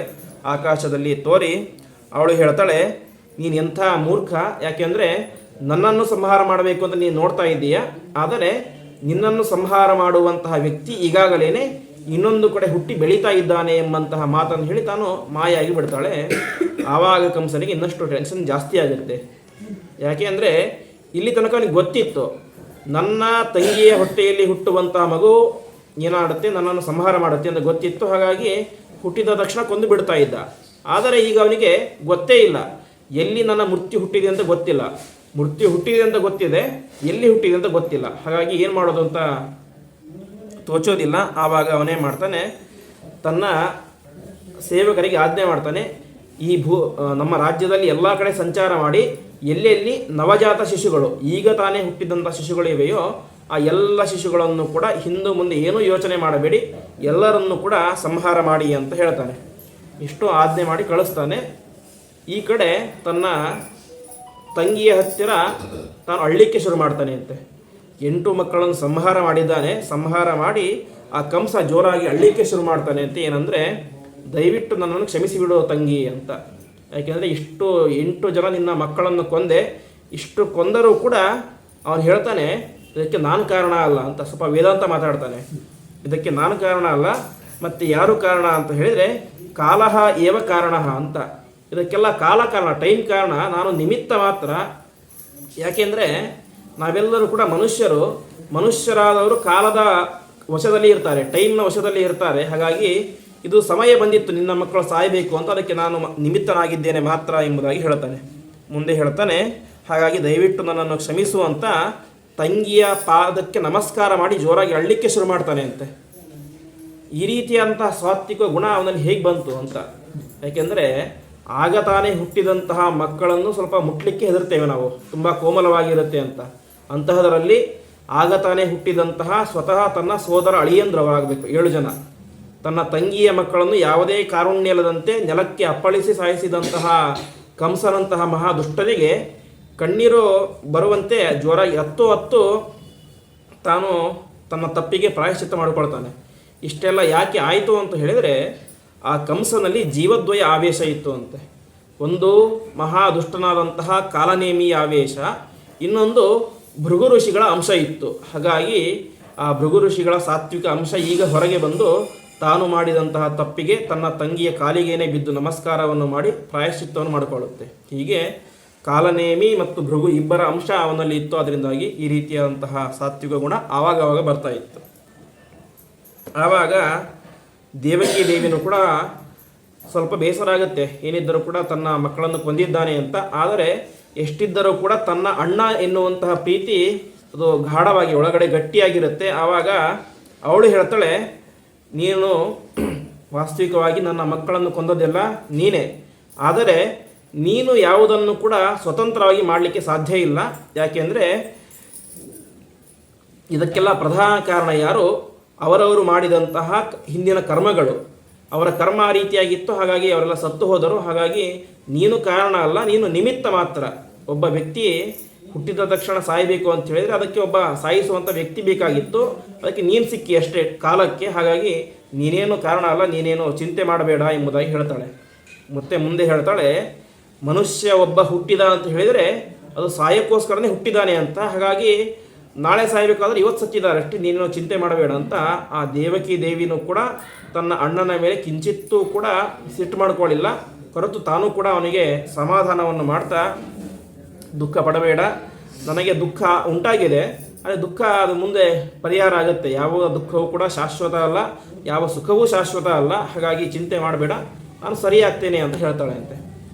ಆವಾಗ ಕಂಸನಿಗೆ ಇನ್ನಷ್ಟು ದುಃಖ ಬಂದು, ದಯವಿಟ್ಟು ನನ್ನನ್ನು ಕ್ಷಮಿಸಿಬಿಡು ಅಂತ ಅವಳ ಕಾಲಿಗೆ ನಮಸ್ಕಾರವನ್ನು ಮಾಡಿ ಆ ವಸುದೇವ ಮತ್ತು ದೇವಕಿ ಇಬ್ಬರನ್ನು ಕೂಡ ಆ ಕಾರಾಗೃಹದಿಂದಾಗಿ ಬಿಡುಗಡೆ ಮಾಡ್ತಾರೆ. ಯಾಕೆ, 8 ಜನ ಮಕ್ಕಳು ಹುಟ್ಟಿ ಆಗಿಬಿಟ್ಟಿದೆ, ಅವರನ್ನು ಕೂಡ ಸಂಹಾರ ಕೂಡ ಮಾಡಿ ಆಗಿಬಿಟ್ಟಿದೆ. ಹಾಗಾಗಿ ಮುಂದೆ ಇವಳಲ್ಲಿ ಎಷ್ಟು ಜನ ಬೇಕಾದರೂ ಕೂಡ ಮಕ್ಕಳು ಹುಟ್ಟಲಿ, ಅದರಿಂದ ನನಗೆ ತೊಂದರೆ ಇಲ್ಲ.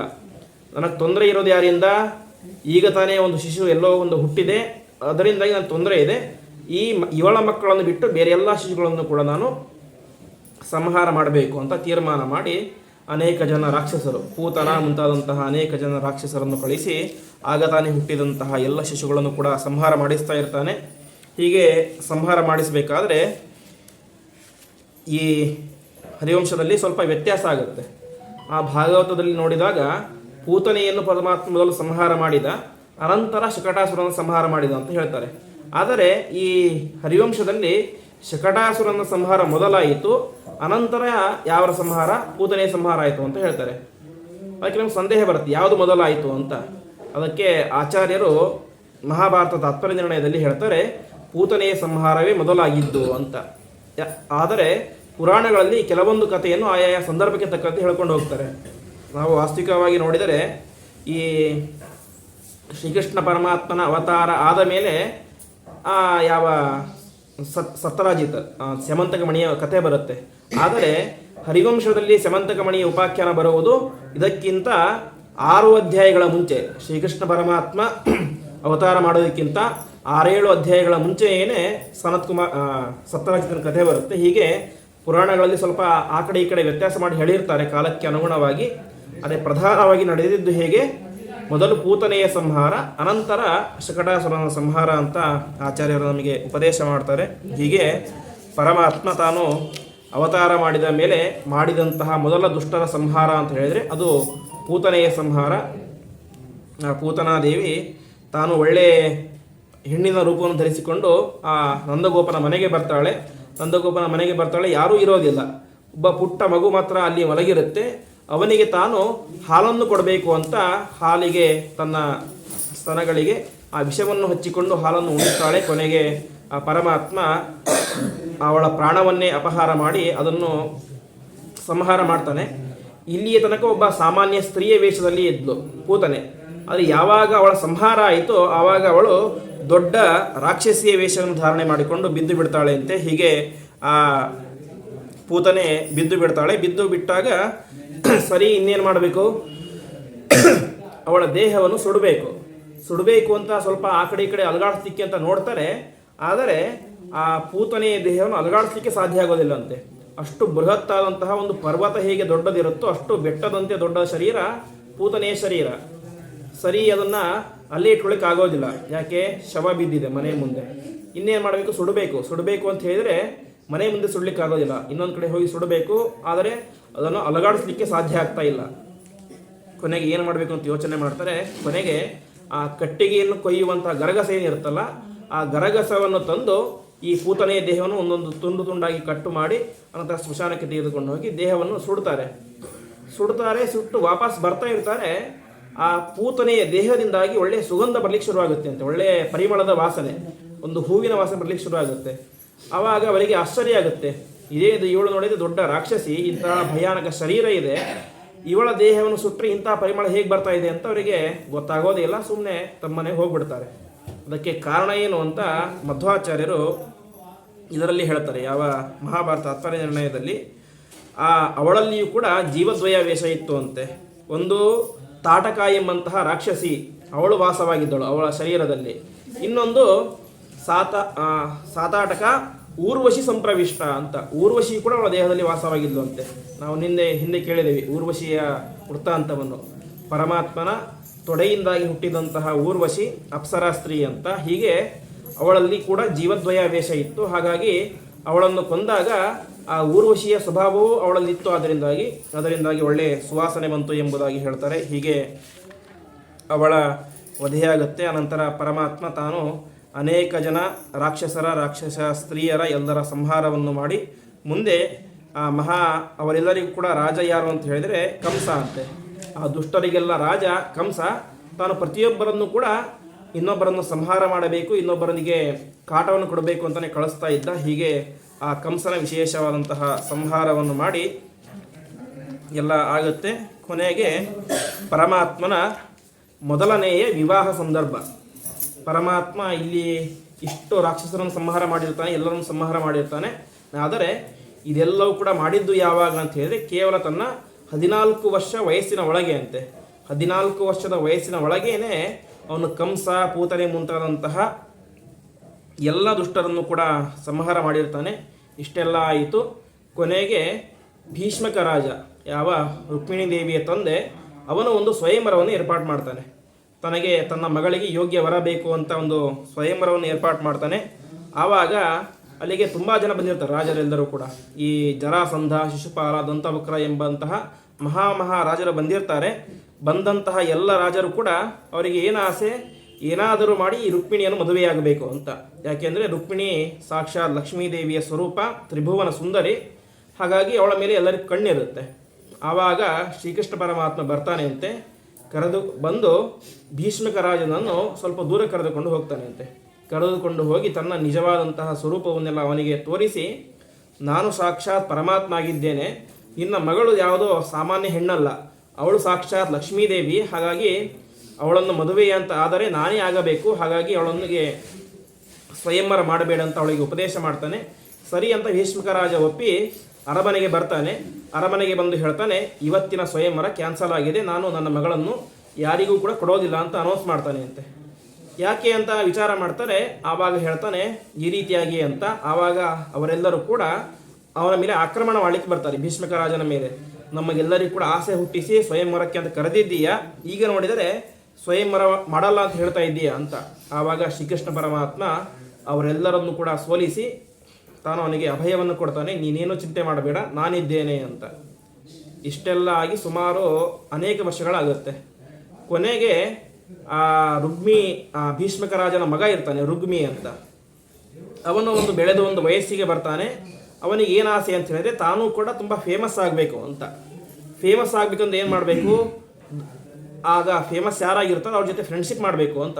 ಫ್ರೆಂಡ್ಶಿಪ್ ಅಂತ ಹೇಳಿ ಯಾರು, ಜರಾಸಂಧ, ಶಿಶುಪಾಲ, ದಂತವಕ್ರ ಇವರೇ ಕೆಟ್ಟ ಸ್ವಭಾವದ ವ್ಯಕ್ತಿಗಳು. ಅವ್ರ ಜೊತೆಗೆ ಫ್ರೆಂಡ್ಶಿಪ್ ಮಾಡ್ತಾನೆ. ಫ್ರೆಂಡ್ಶಿಪ್ ಮಾಡಿ ಮಾಡಿ ಮಾಡಿ ಕೊನೆಗೆ ಅವನ ತಲೆಯನ್ನು ತುಂಬಿಸ್ತಾರೆ ಅಂತೆ, ಯಾವ ಶಿಶುಪಾಲ, ಜರಾಸಂಧ ಮುಂತಾದಂಥವರು.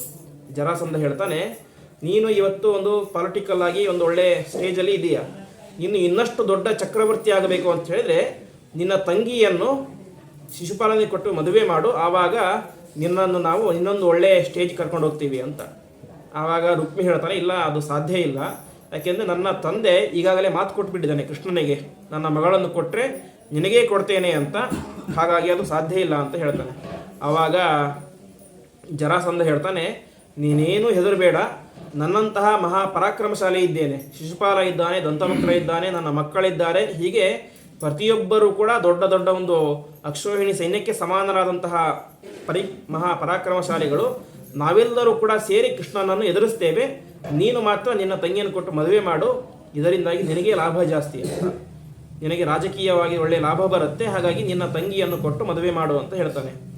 ಸರಿ ಅಂತ ರುಗ್ಮಿ ಅರಮನೆಗೆ ಬರ್ತಾನೆ. ಭೀಷ್ಮಕ ರಾಜನ ಹತ್ತಿರ ಹೇಳ್ತಾನೆ, ತಂದೆ ಹತ್ತಿರ, ಹೀಗೆ ಶಿಶುಪಾಲ ಅಂತ ಒಬ್ಬ ಒಳ್ಳೆಯ ರಾಜ ಇದ್ದಾನೆ, ತುಂಬ ಪರಾಕ್ರಮಶಾಲಿ, ನೋಡ್ಲಿಕ್ಕೆ ಕೂಡ ತುಂಬ ಚೆನ್ನಾಗಿದ್ದಾನೆ, ಅವಳನ್ನು ಕೊಟ್ಟು ನಮ್ಮ ತಂಗಿಯನ್ನು ಅವನಿಗೆ ಕೊಟ್ಟು ಮದುವೆ ಮಾಡೋಣ ಅಂತ.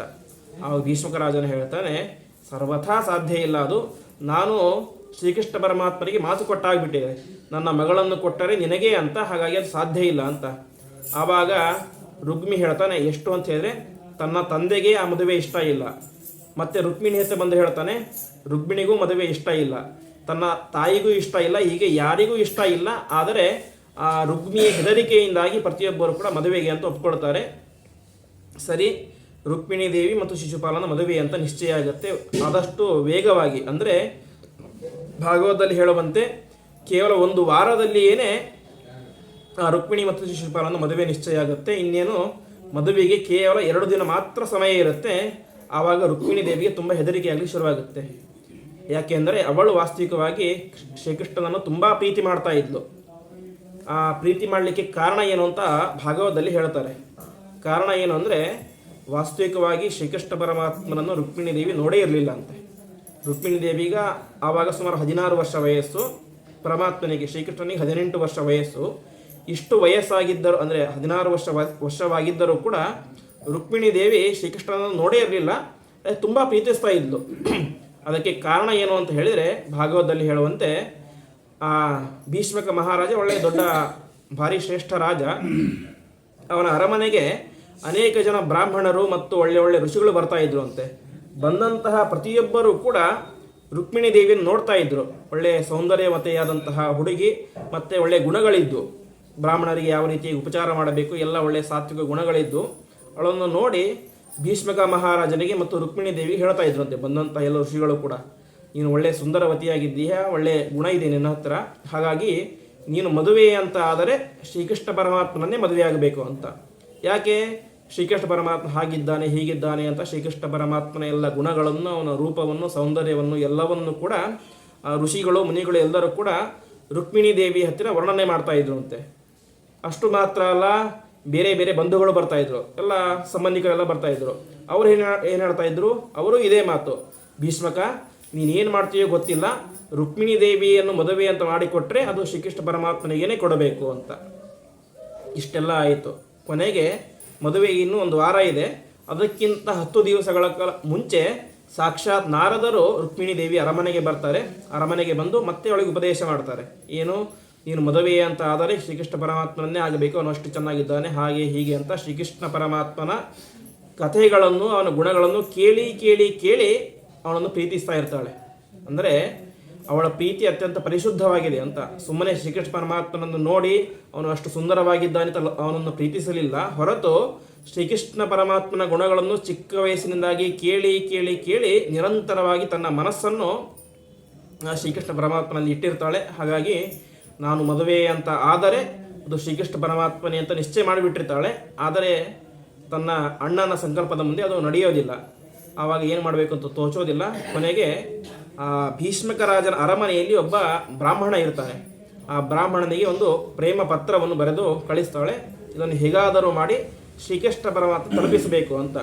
ತುಂಬ ವೇಗವಾಗಿ ಹೋಗು, ಯಾಕೆ ಇರೋದು ಕೇವಲ 2 ದಿನ ಟೈಮ್ ಇದೆ, ಹಾಗಾಗಿ ಬೇಗವಾಗಿ ಹೋಗಿ ತಲುಪಿಸುವಂತ ಹೇಳ್ತಾಳೆ. ಶ್ರೀಕೃಷ್ಣ ಪರಮಾತ್ಮ ಅವನ ಹತ್ತಿರ ಆ ಬ್ರಾಹ್ಮಣ ಹೋಗ್ತಾನೆ. ಈ ರೀತಿಯಾಗಿ ಪ್ರೇಮ ಪತ್ರವನ್ನೆಲ್ಲ ಕೊಡ್ತಾನೆ. ಪ್ರೇಮ ಪತ್ರದಲ್ಲಿ ಈ ರೀತಿಯೆಲ್ಲ ಬರೆದಿರ್ತಾಳೆ ಆ ರುಕ್ಮಿಣಿ ದೇವಿ, ನಾನು ಮದುವೆ ಅಂತ ಆದರೆ ಅದು ನಿನ್ನನ್ನೇ ಆಗುವುದು. ಕೊನೆಗೆ ಎಷ್ಟು ಹೇಳ್ತಾಳೆ ಅಂದರೆ, ನನಗೆ ಈ ಜನ್ಮದಲ್ಲಿ ಅಲ್ಲ, ಈ ಜನ್ಮದಲ್ಲಿ ಮದುವೆ ಆಗದೆ ಹೋದರೆ ನಾನು ಮದುವೆನೇ ಆಗೋದಿಲ್ಲ.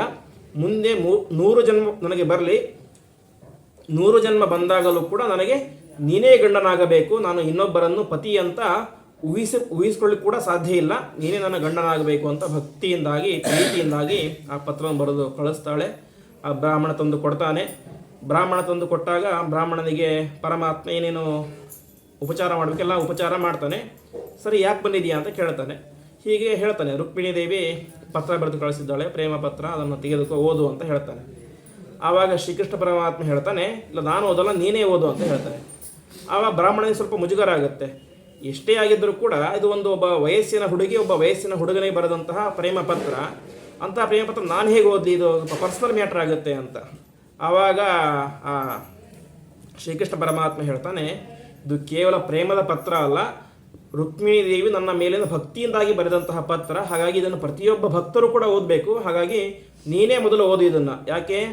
ನಿನ್ನ ಮೇಲಿನ ನಂಬಿಕೆಯಿಂದಾಗಿ ನೀನು ನನ್ನ ಭಕ್ತ ಅಂತ ಕಳಿಸಿದ್ದಾಳೆ ಈ ಪ್ರೇಮ ಪತ್ರವನ್ನು ನಿನ್ನ ಕೈಯಲ್ಲಿ ಕೊಟ್ಟು. ಹಾಗಾಗಿ ನೀನೇ ನನ್ನ ಶ್ರೇಷ್ಠ ಭಕ್ತ, ನೀನೇ ಇದನ್ನು ಓದು ಅಂತ ಹೇಳ್ತಾಳೆ ಶ್ರೀಕೃಷ್ಣ ಪರಮಾತ್ಮ. ಆವಾಗ ಏನೇನು ಬರೆದಿದ್ದಾಳೆ ಅಂತ ಆ ಬ್ರಾಹ್ಮಣ ಓದ್ತಾನೆ. ಓದಿ ಹೇಳ್ತಾನೆ, ಸರಿ ಈಗಲೇ ಹೋಗೋಣ ಅಂತ ಹೇಳ್ತಾನೆ ಶ್ರೀಕೃಷ್ಣ ಪರಮಾತ್ಮ. ಇದಾಗಬೇಕಾದ್ರೆ ಇಷ್ಟಾಗಿತ್ತು, ನಾಳೆ ದಿವಸ ಮದುವೆ ಅಂತ ಹೇಳಿದರೆ ಇವತ್ತು ಬೆಳಗ್ಗೆ ಅವನು ಬಂದಿದ್ದಾನೆ ಶ್ರೀಕೃಷ್ಣ ಪರಮಾತ್ಮನ ಅರಮನೆಗೆ. ಪ್ರೇಮ ಪತ್ರವನ್ನು ಓದ್ತಾನೆ, ಓದಿ ಹೇಳ್ತಾನೆ. ಸರಿ ಅಂತ ಶ್ರೀಕೃಷ್ಣ ಪರಮಾತ್ಮ ತನ್ನ ಸಾರಥಿಯನ್ನು ಕರೀತಾನೆ.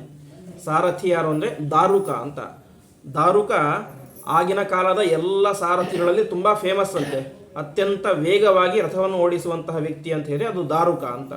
ಅಂತಹ ದಾರುಕ ಬರ್ತಾನೆ, ದಾರುಕನಿಗೆ ರಥ ಕಟ್ಟಲಿಕ್ಕೆ ಹೇಳ್ತಾನೆ. ರಥದಲ್ಲಿ ಕುಳಿತುಕೊಂಡು ದಾರುಕ, ಆ ಬ್ರಾಹ್ಮಣ ಮತ್ತು ಶ್ರೀಕೃಷ್ಣ ಪರಮಾತ್ಮ ಮೂರೂ ಜನ ವೇಗವಾಗಿ ಆ ಭೀಷ್ಮಕ ರಾಜನ ಅರಮನೆಗೆ ಹೋಗಲಿಕ್ಕೆ ಪ್ರಾರಂಭ ಮಾಡ್ತಾರೆ. ಇಷ್ಟೆಲ್ಲ ಆಗಬೇಕಾದ್ರೆ ಹಿಂದಿನಿಂದಾಗಿ ಬಲರಾಮ ನೋಡ್ತಾ ಇರ್ತಂತೆ ಇದನ್ನೆಲ್ಲ.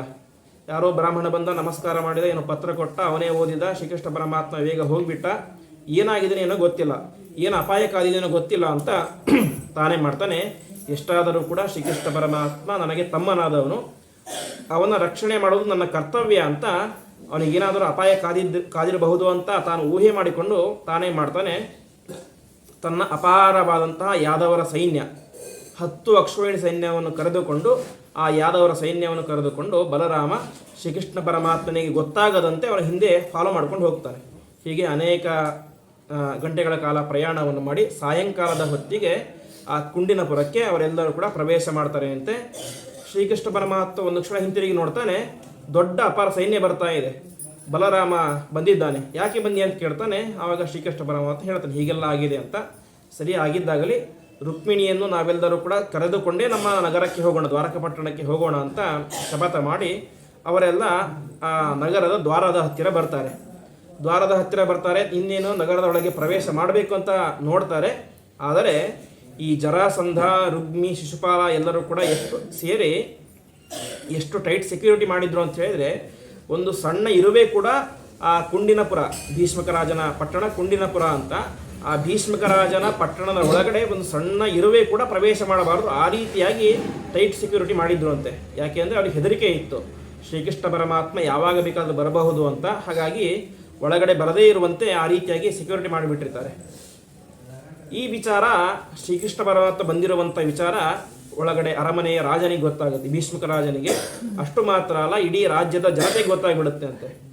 ಆವಾಗ ಏನು ಮಾಡ್ತಾರೆ, ಅದಾಗಬೇಕಾದ್ರೆ ಮಧ್ಯರಾತ್ರಿ ಆಗಿತ್ತು ಅಂತೆ. ಮಧ್ಯರಾತ್ರಿ ಆಗಿದ್ದರೂ ಕೂಡ ಪ್ರತಿಯೊಬ್ಬ ಪ್ರಜೆಗಳು, ವಯಸ್ಸಾದವರು, ಮುದುಕರು, ಹೆಣ್ಣು ಮಕ್ಕಳು, ಚಿಕ್ಕ ಮಕ್ಕಳು, ಪ್ರತಿಯೊಬ್ಬರು ಕೂಡ ತಾವು ಯಾವ ಅವಸ್ಥೆಯಲ್ಲಿ ಮಲಗಿದ್ದರೋ ಅದೇ ಅವಸ್ಥೆಯಲ್ಲಿ ಎದ್ದು ಬಂದು ಸಾಷ್ಟಾಂಗ ಶ್ರೀಕೃಷ್ಣ ಪರಮಾತ್ಮನಿಗೆ ನಮಸ್ಕಾರ ಮಾಡ್ತಾರೆ ಅಂತೆ. ಯಾಕೆ ಬಂದರು ಅಂತ ಹೇಳಿದರೆ, ಆ ರಾಜ್ಯದ ಪ್ರಜೆಗಳಿಗೂ ಕೂಡ ದೊಡ್ಡ ಆಸೆ ಇತ್ತು. ಏನು ಅಂತ, ನಮ್ಮ ರಾಜ್ಯದ ರಾಜಕುಮಾರಿಯಾದಂತಹ ರುಕ್ಮಿಣಿ ದೇವಿ ಮದುವೆ ಅಂತ ಆದರೆ ಶ್ರೀಕೃಷ್ಣ ಪರಮಾತ್ಮನನ್ನೇ ಆಗಬೇಕು ಅಂತ. ಹೀಗೆ ಅವರೆಲ್ಲ ಬಂದು ಪ್ರಾರ್ಥನೆ ಮಾಡ್ತಾರೆ ಅಂತ. ಶ್ರೀಕೃಷ್ಣ ಪರಮಾತ್ಮ, ನಿನ್ನ ಎಷ್ಟು ಸುಂದರನಾಗಿದ್ದೀಯಾ, ಹಾಗೆ ಹೀಗೆ ಅಂತೆಲ್ಲ ಹೊಗಳಿ, ನಮ್ಮದೊಂದು ಪ್ರಾರ್ಥನೆ ಇದೆ, ಏನು ಅಂದರೆ ನೀನು ಏನು ಮಾಡ್ತೀಯೋ ಗೊತ್ತಿಲ್ಲ, ರುಕ್ಮಿಣಿ ದೇವಿಯನ್ನು ನೀನೇ ಮದುವೆ ಆಗಬೇಕು ಅಂತ ಪ್ರಾರ್ಥನೆ ಮಾಡ್ತಾರೆ ಅಂತ. ಹೀಗೆ ರಾಜ್ಯದ ಪ್ರತಿಯೊಬ್ಬ ಜನರೂ ಕೂಡ ಆ ಶ್ರೀಕೃಷ್ಣ ಪರಮಾತ್ಮನ ಹತ್ತಿರ ಬಂದು ಪ್ರಾರ್ಥನೆ ಮಾಡ್ತಾರೆ. ಕೊನೆಗೆ ಭೀಷ್ಮಕ ಮಹಾರಾಜ ಬರ್ತಾನೆ. ಅವನು ಬರಬೇಕಾದ್ರೆ ತುಂಬ ಹೆದರಿಬಿಟ್ಟಿದ್ದ ಅಂತೆ. ಯಾಕೆಂದರೆ ನಾನು ಮೊದಲು ಮಾತು ಕೊಟ್ಟಿದ್ದೆ ಕೃಷ್ಣ ಪರಮಾತ್ಮನಿಗೆ, ನನ್ನ ಮಗಳನ್ನು ನಿನಗೇ ಕೊಟ್ಟು ಮದುವೆ ಮಾಡ್ತೇನೆ ಅಂತ. ಈಗ ನೋಡಿದರೆ ಶಿಶುಪಾಲನಿಗೆ ಕೊಡ್ತಾ ಇದ್ದೇನೆ, ನನಗೆ ಶ್ರೀಕೃಷ್ಣ ಪರಮಾತ್ಮ ಏನು ಮಾಡ್ತಾನೋ ಏನು ಅಂತ ತುಂಬ ಹೆದರಿ ಬಂದು ಬಿಡ್ತಾನೆ. ಶ್ರೀಕೃಷ್ಣ ಪರಮಾತ್ಮ ಏನೂ ಅವನಿಗೆ ಮಾತಾಡೋದಿಲ್ಲ, ನಗ್ನಗ್ತಾನೆ ಅವನನ್ನು ಸ್ವಾಗತ ಮಾಡ್ತಾನೆ. ಸ್ವಾಗತ ಮಾಡಿ, ಭೀಷ್ಮಕ ನೀನೇನೂ ಚಿಂತೆ ಮಾಡಬೇಡ, ನಾಳೆ ನಿನ್ನ ಮಗಳ ಮದುವೆ ನನ್ನ ಜೊತೆ ನಡೆಯುತ್ತೆ ಅಂತ ಹೇಳ್ತಾನೆ ಅಂತೆ. ಆವಾಗ ಭೀಷ್ಮಕ ರಾಜನಿಗೂ ಕೂಡ ಸಂತೋಷ ಆಗುತ್ತೆ, ಎಲ್ಲ ಆಗುತ್ತೆ. ಕೊನೆಗೆ ಹೇಳ್ತಾನೆ, ನೀನು ಇಡೀ ದೇವತೆಗಳಿಗೆ ಅಧಿಪತಿಯಾದಂಥ ಪರಮಾತ್ಮ, ನಿನಗೆ ನೋಡಿದರೆ ನನ್ನ ಅರಮನೆಗೆ ಕರೆದುಕೊಂಡು ಹೋಗಲಿಕ್ಕೆ ಆಗ್ತಾ ಇಲ್ಲ, ಯಾಕೆಂದರೆ ಇಷ್ಟು ಟೈಟ್ ಸೆಕ್ಯೂರಿಟಿ ಇದೆ. ಹಾಗಾಗಿ ದಯವಿಟ್ಟು ಇವತ್ತು ಒಂದು ದಿನ ಮಾತ್ರ ನೀನು ಈ ನಗರದ ಹೊರಗಡೆ ಇರುವಂತಹ ಒಂದು ಉದ್ಯಾನವನ ಇರುತ್ತೆ, ಪಾರ್ಕ್ ಇರುತ್ತೆ, ಅದರಲ್ಲಿ ನೀನು ವಾಸವಾಗು ಅಂತ ಹೇಳ್ತಾನೆ. ಶ್ರೀಕೃಷ್ಣ ಪರಮಾತ್ಮನು ಕೂಡ ಅದೇ ರೀತಿ ನಗರದ ಒಳಗೆ ಪ್ರವೇಶನೇ ಮಾಡೋದಿಲ್ಲ. ಅವತ್ತು ತನ್ನ ಅಪಾರವಾದಂಥ ಸೈನ್ಯದ ಜೊತೆಗೆ ತಾನು ಊರಿನ ಹೊರಗಡೆ ಇರುವಂತಹ ನಗರದಲ್ಲಿ ಆ ಒಂದು ಉದ್ಯಾನವನದಲ್ಲಿ ವಾಸವಾಗಿರ್ತಾನೆ. ಕೊನೆಗೆ ಬೆಳಗಾಗುತ್ತೆ. ಆ ವಿಚಾರ ಅವರೆಲ್ಲರಿಗೂ ಕೂಡ ಗೊತ್ತಾಗುತ್ತೆ, ಜರಾಸಂಧ ಮುಂತಾದಂಥವರಿಗೆ ಶ್ರೀಕೃಷ್ಣ ಪರಮಾತ್ಮ ಬಂದಿದ್ದಾನೆ ಈ ನಗರಕ್ಕೆ ಅಂತ. ಆವಾಗ ಅವರು ಇನ್ನಷ್ಟು ಸೆಕ್ಯೂರಿಟಿ ಜಾಸ್ತಿ ಮಾಡ್ತಾರೆ ಅಂತೆ. ಯಾಕೆಂದರೆ ಇಲ್ಲಿ ತನಕ ಹೆದರಿಕೆ ಇತ್ತು ಅವರಿಗೆ, ಕೃಷ್ಣ ಬಂದರೆ ಬರಬಹುದು ಅಂತ ಊಹೆ ಇತ್ತು. ಆವಾಗಲೇ ಭಾರಿ ಸೆಕ್ಯೂರಿಟಿ ಇತ್ತು. ಈಗ ಶ್ರೀಕೃಷ್ಣ ಪರಮಾತ್ಮ ಬಂದಿದ್ದಾನೆ, ಅದು ಹೇಗೆ, ಒಬ್ಬನೇ ಬಂದಿಲ್ಲ, ಬಲರಾಮ ಬಂದಿದ್ದಾನೆ, ಬಲರಾಮನ ಜೊತೆಗೆ ಅಪಾರವಾದಂತಹ ಯಾದವ ಸೈನ್ಯ ಬಂದಿದೆ. ಹಾಗಾಗಿ ನಾವು ತುಂಬ ಜಾಗರೂಕರಾಗಿರಬೇಕು ಅಂತ ಚಿಂತೆ ಮಾಡಿ ಅವರೆಲ್ಲರೂ ಕೂಡ ಇನ್ನಷ್ಟು ಸೆಕ್ಯೂರಿಟಿ ಜಾಸ್ತಿ ಮಾಡ್ತಾರೆ. ಕೊನೆಗೆ ಬೆಳಗ್ಗೆ ಆಯಿತು, ಪುಣ್ಯವಾಚನಾದಿಗಳಾಯಿತು. ನಂತರ ಗೌರಿ ಪೂಜೆಯನ್ನು ಮಾಡಬೇಕು, ಇಂದ್ರಾಣಿ ದೇವಿಯ ಪೂಜೆ, ಗೌರಿ ಪೂಜೆ ಎಲ್ಲ ಮಾಡಬೇಕು. ನಾವೆಲ್ಲ ಇವತ್ತೇನು ಮಾಡ್ತೇವೆ, ಕಲ್ಯಾಣ ಮಂಟಪದಲ್ಲಿ ಒಂದು ರೂಮ್ನಲ್ಲಿ ಅದು ಪೂಜೆ ಮಾಡಿ ಮುಗಿಸ್ಬಿಡ್ತೇವೆ. ಆದರೆ ಹಿಂದಿನ ಕಾಲದಲ್ಲಿ ಒಂದು ಊರಿನಲ್ಲಿ ಒಂದೊಂದು ದೇವಿ ದೇವಸ್ಥಾನ ಅಂತ ಇರ್ತಾ ಇತ್ತು. ಆ ದೇವಸ್ಥಾನಕ್ಕೇನೆ ಆ ಮದುವೆಯಾಗುವಂತಹ ಹುಡುಗಿ ಹೋಗಿ ಪೂಜೆ ಮಾಡಿ ಮತ್ತೆ ವಾಪಸ್ ಬರಬೇಕಾಗಿತ್ತು.